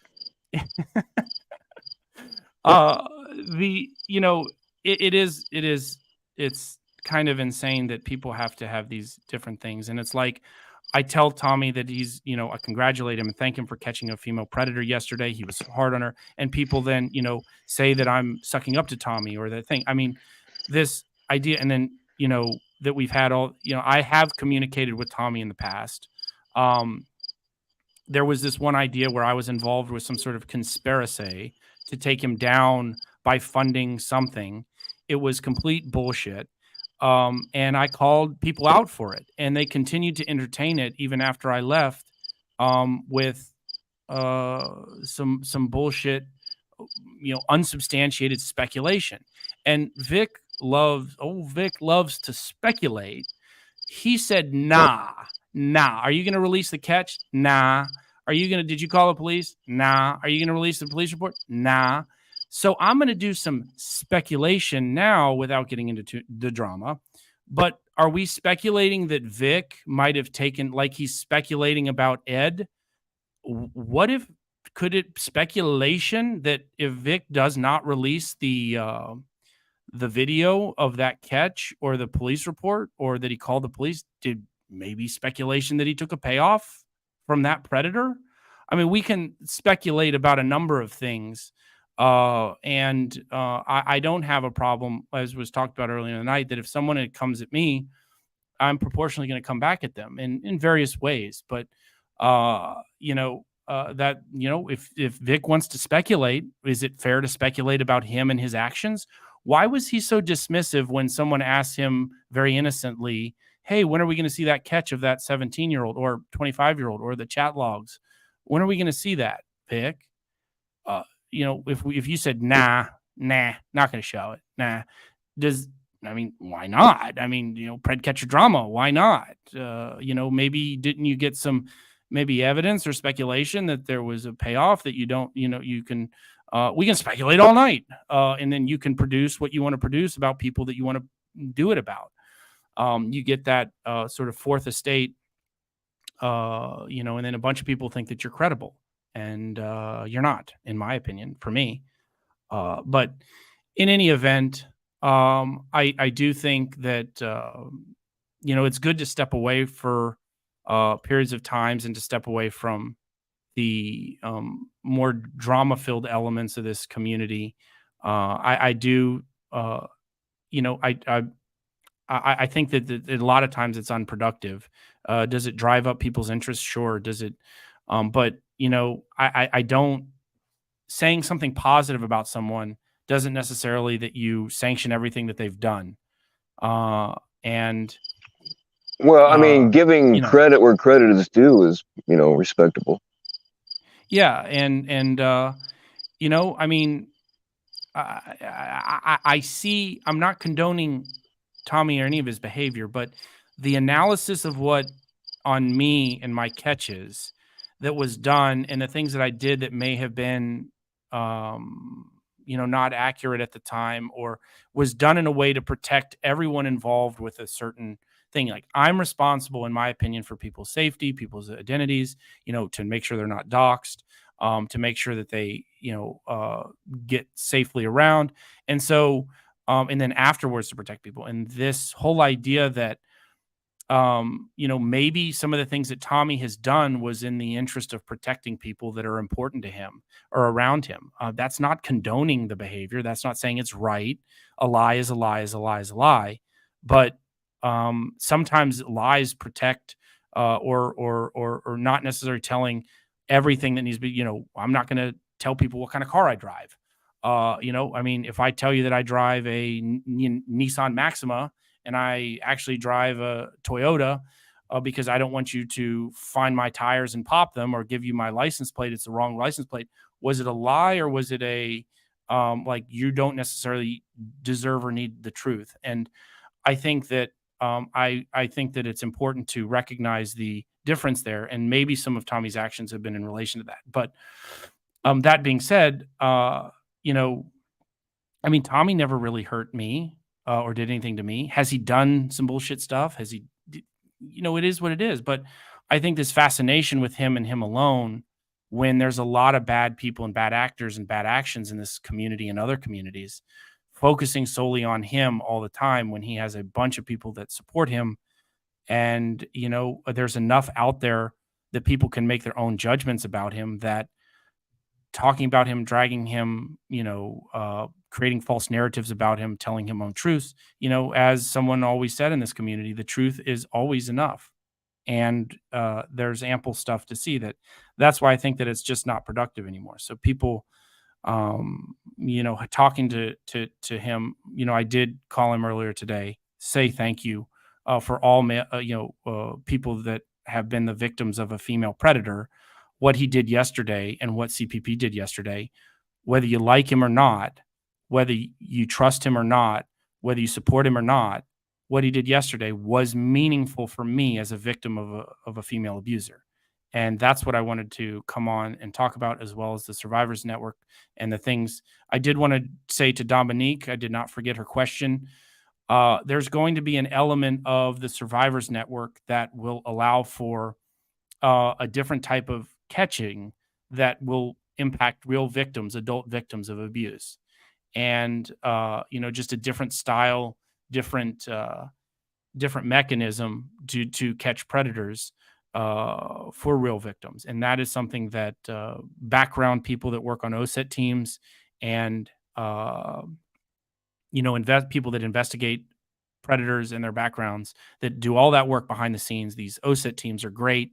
So partnering with OSET teams and people that are passionate about adult survivors, and that's what the decoys. And it's really not necessarily the decoys. It's just people that have experience with teams, some of them being decoys, can provide that element for some different type and styles of exposures that impact real victims, moving beyond, the decoy themselves, the 13-year-old decoy, bringing it to a real 13-year-old that's now 43, not 13, and giving them an element of justice and closure that is impactful for them.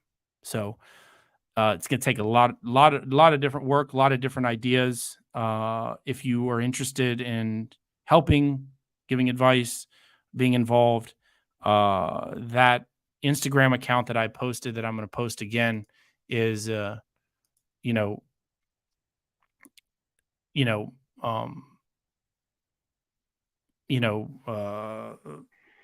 can contact that Instagram account, and I'm going to put it up one more Drop it. time. If I can. Send everything. Send all your links. Like, text them all to me. And remind me, and I'll put them up on a community post, so it'll be easier for people to grab. All right, let me put this back up. Apparently, I didn't see it, but I guess Alex caught a female recently and got her locked up. Yes. I'm not. Well, I don't want to speak too soon, but I'm not. Was it a bio? I did see that catch briefly, but was it a biological female or was it a biological female? I do not know. Anybody got the info on that?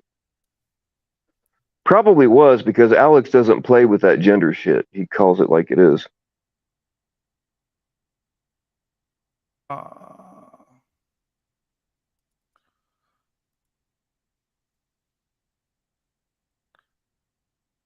But yeah, I don't. Yeah. Oh, biological. Evidently, she had her 2 kids with her. Holy shit.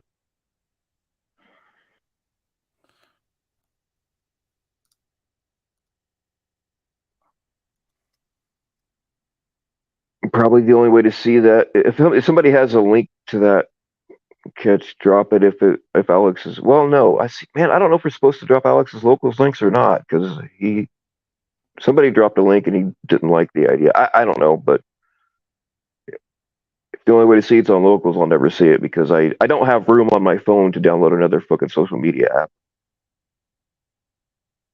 It's on Rumble. Okay, so yeah, somebody please drop whatever links can get it to them.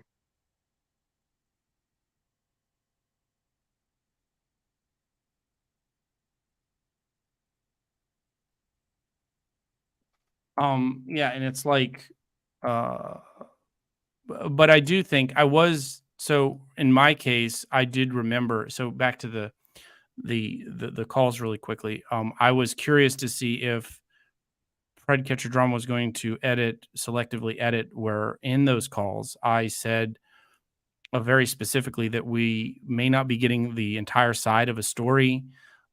Bill, in fact, me and you had a conversation about that, wherein I said similar things to you in private, in which it's incredibly important to get, even if you don't like somebody, even if that person is, or people or a group or whatever, that they've done provably other bad stuff that you knew about or found out about or whatever, that it's very important to get all sides of a story and not to get a slanted or tainted side, or just one side.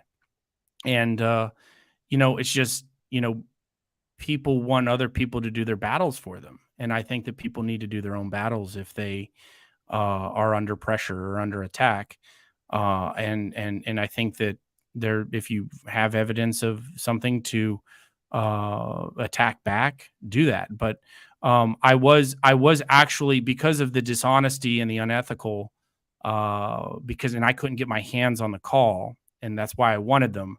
I actually been working on a couple weeks, because there was one particular in the call, the last phone call that I had that was released, in which I very clearly told Edward in private that I did not want to be involved in this manner. It was not my desire to get involved in other people's business in this way.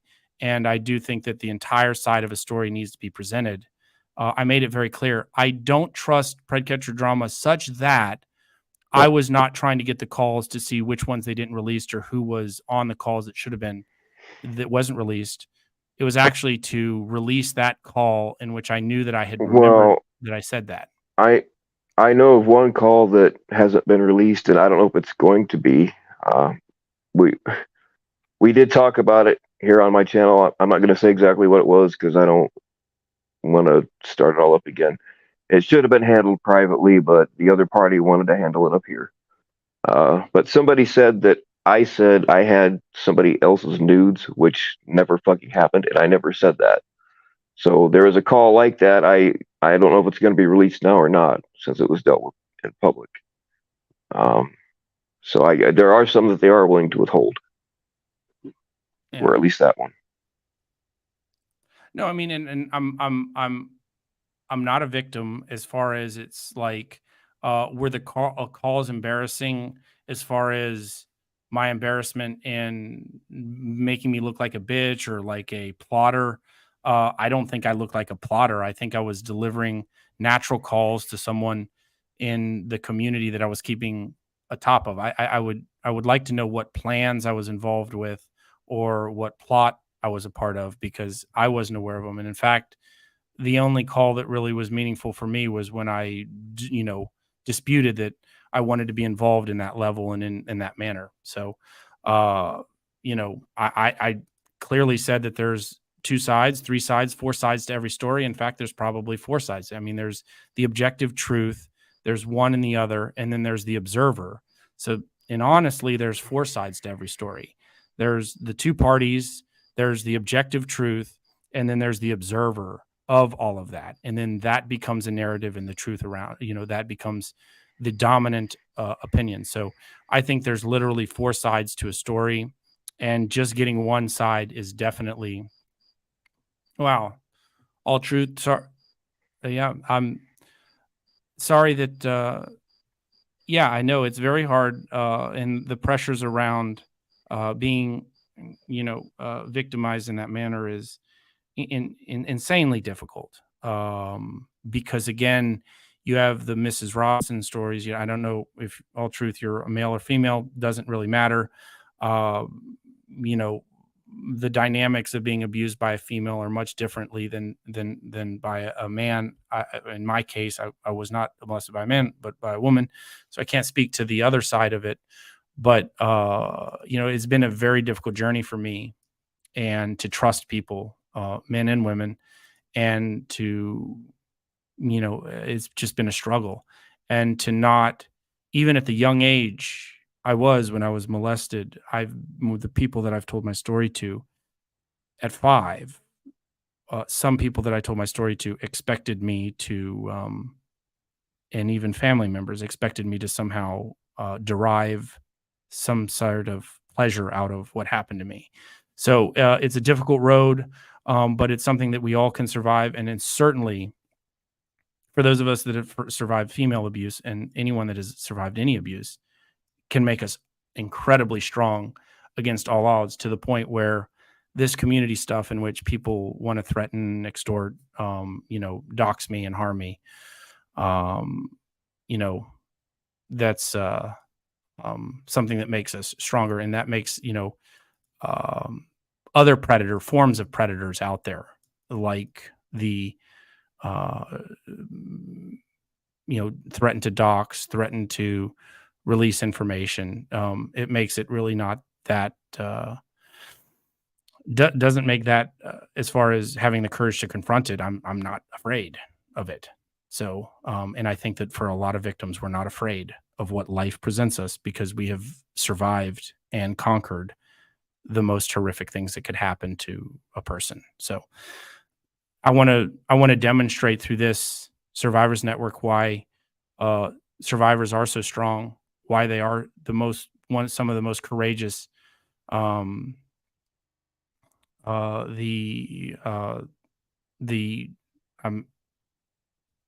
not sure what that's referencing here, Bill, but I'm going to keep, because most of you know the person. I'm not positive either, but All Truth 2023, is there something you want to tell us? As long as it's true. Well, you don't really know. I mean, again, that's the thing that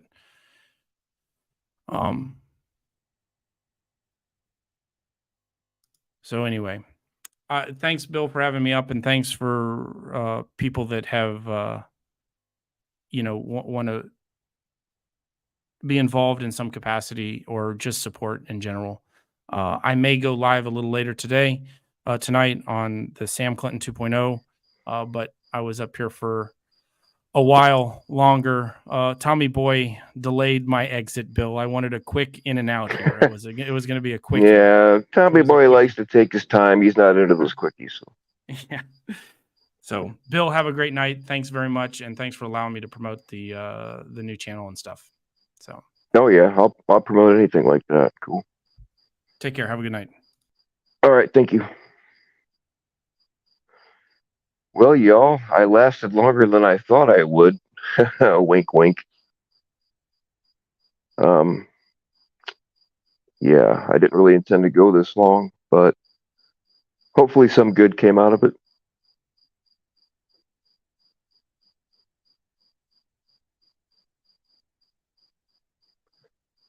I'll give you one last chance if anybody wants to come up and say something. I don't really want another like drawn out thing, but since I've told people in the chat they could hop up here, I'll stick around for a couple of minutes. The link should be in the pinned comment. And let's not forget the reason we're here, people. This was a stream to drive donos for my ammunition habit. Because I've had my life threatened by a few people recently in this community, which I really don't think they're going to pull up. But I've been practicing in case they do, and I'm getting low on 9mm ammo, so I need a little help with that. My Cash App should be in the description.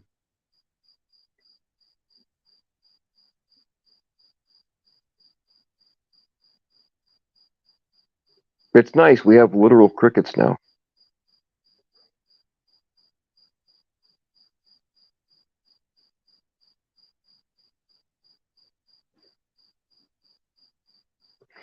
Oh, okay. Yeah, I know who All Truth 2023 is. Okay. Yeah. Yeah, you, sir, are, when you're ready to tell your story, you're welcome up anytime. Okay. Yeah. That makes sense, actually.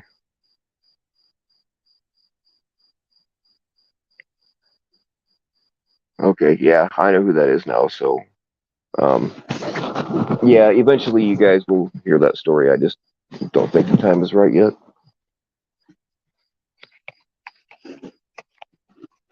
It's totally up to him. Still handcuffed. Oh shit, Jilly, I'll come in. Oh man, I forgot all about you. It's handcuffed to that tree. Man. I will be right there. Yeah, yeah. I mean, I might leave you handcuffed, but I'll be there. You know what I'm saying?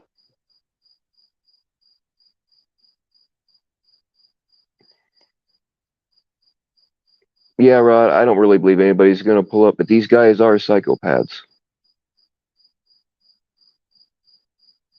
You're on food stamp. Well, you can send me. I take food stamps. What's the name of that card? The CBD. Well, what is it called? Something. I think I can probably take them.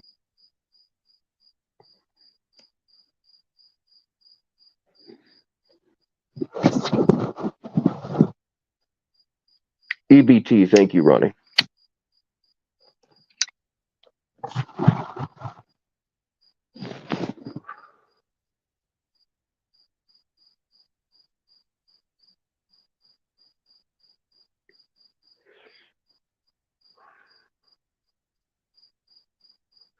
Yeah, see, JD actually offered somebody money to take me out. So, and that person is nuts. I don't think he'll actually do it, but you never know. These people are fucking crazy.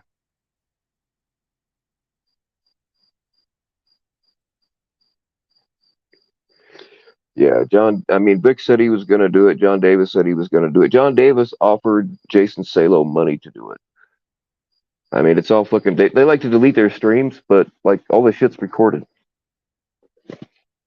And there's being like, I'm not one to run to the cops, but other people have law enforcement involved now. And law enforcement called me because of somebody else, or not called me. They tried to call, but they couldn't get through because I have my phone. They texted me, and I've not texted them back yet. But some law enforcement out of Michigan has reached out to me. I don't know if I want to talk to him or not. I probably should. But I've been practicing. I don't know if these guys think I'm just going to let them walk up to me and kick my ass, because I'm not. That's not how it's going to work.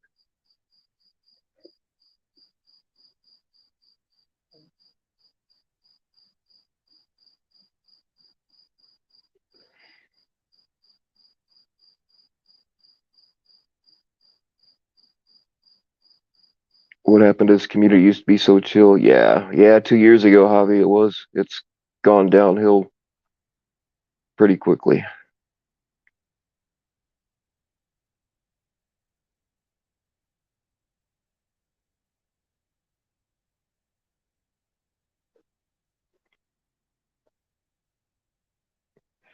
AR-5. Oh, I've got a bunch of guns. I've been shooting my 308, my 5.56.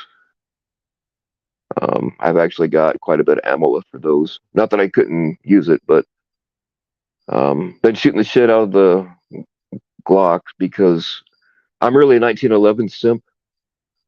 But if something happens, even if it's self-defense and it's justified, you're still going to lose that gun for a while. And I would rather give them a stock Glock than one of my 1911s. So, but yeah, I used to be a fugitive recovery guy, so I've got I got all the toys and the training. So that's not to say I couldn't be blindsided in some way.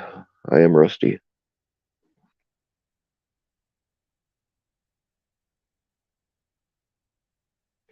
I gave one of my bulletproof vests to a catcher a few years ago.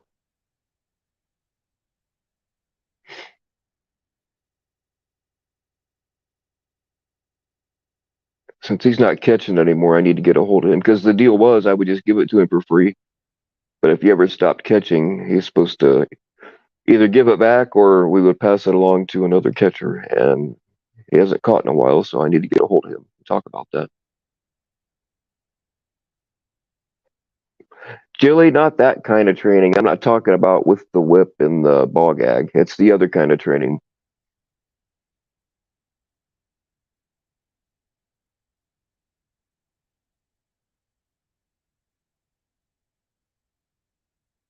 Fake documents. I told Vic claims to be a private investigator. I told him how to verify that I was in fact a bounty hunter. I even gave him my license number. All he's got to do is call the IDOI and give him the numbers and ask him. Um, I mean, I was a bondsman for 6 years, but I was a bounty hunter for 8. And I've showed tons of documentation. I even showed the bonds that I haven't cashed in yet. And he says it's all fake. Right. Faking, if you were to fake those bonds that I showed, faking them is the same as faking cash. It's the same penalty. It's because those bonds are as good as money. I mean, if you know how to cash them in, yeah, making a fake surety bond is the same penalty as making fake money.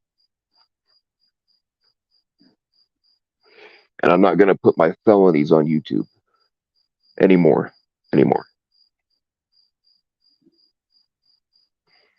Yeah, that's not even everything. I've got a lot more packed up, like my CQB training, and I've got way more bail bonds, identification, and certificates and shit. So that wasn't even all of it, but I'm not. It's not. It doesn't mean enough to me to go and dig everything else up.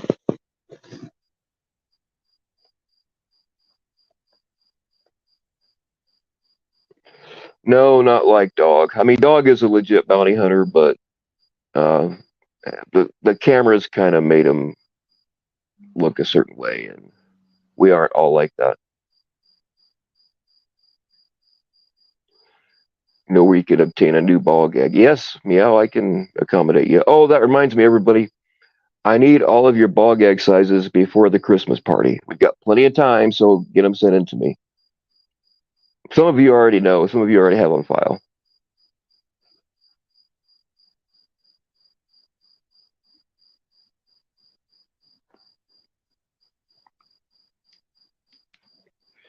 Seems like we could teach each other same stuff. Yeah, but it's always good to like. It's been so long since I actually trained. I didn't realize how rusty I was, but I'm getting back into it pretty quick. I mean, I'm a lot older now, so that doesn't help either. But there's always room to learn. That's like if you go to 5 different training facilities, they'll teach you 5 different ways of doing things, and sometimes they contradict each other. So you just kind of got to decide what's going to work best for you.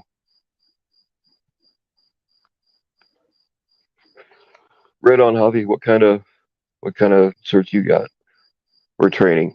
Not necessarily certs, but are they running bigger this year? Yeah, Melinda. If you've grown accommodated to an old size and you think you can go a little bigger, yeah, we can accommodate that too.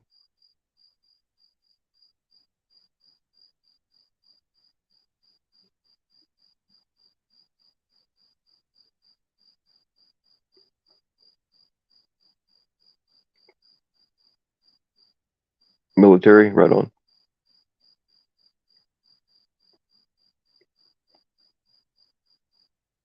Hobby vapes Taco Bell. Oh man, how do you get the Chihuahua to go? Never mind. Never mind. I don't want to know. I just pictured a Chihuahua humping a vape to charge it up. No, never mind, guys. Never mind. That'll make it on the panel channel.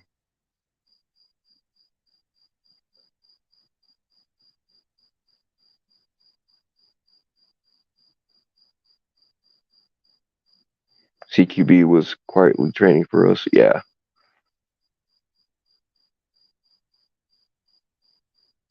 It was a Sherman tank. Oh man, I wish.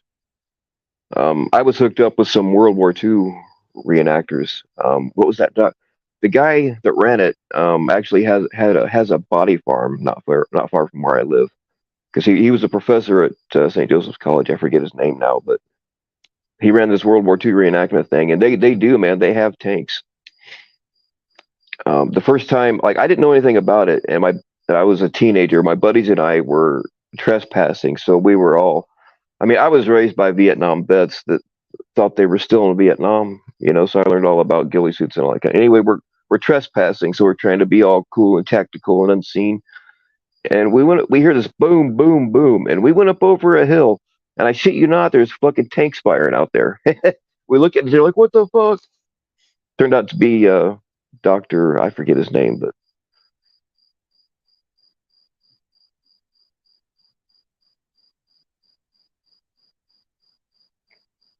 it's milking a cow. I've milked cows actually. I tell you what, if you milk a bull, you got a friend for life.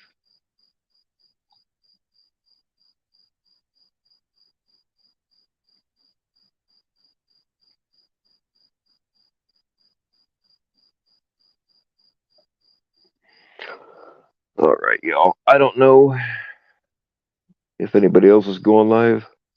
I don't know what's going on, but yeah, you can milk male cows. They'll be your buddy forever.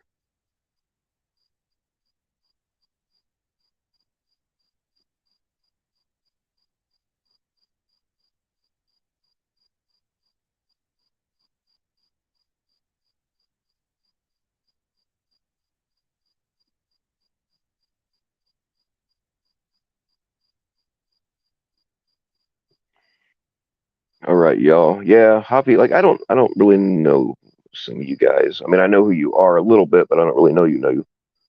But if you want to come up here and we'll talk tactics or gear or whatever one of these days, we can absolutely do that.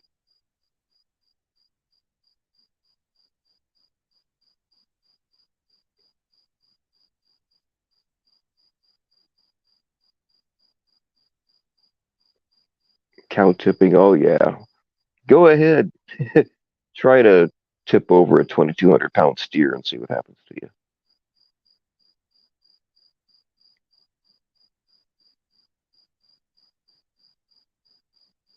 Farms.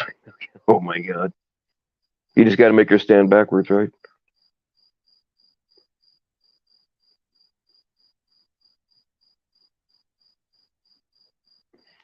Javi will take over the chat. Well, that's okay. I don't like doing all the talking anyway, especially if I can learn something.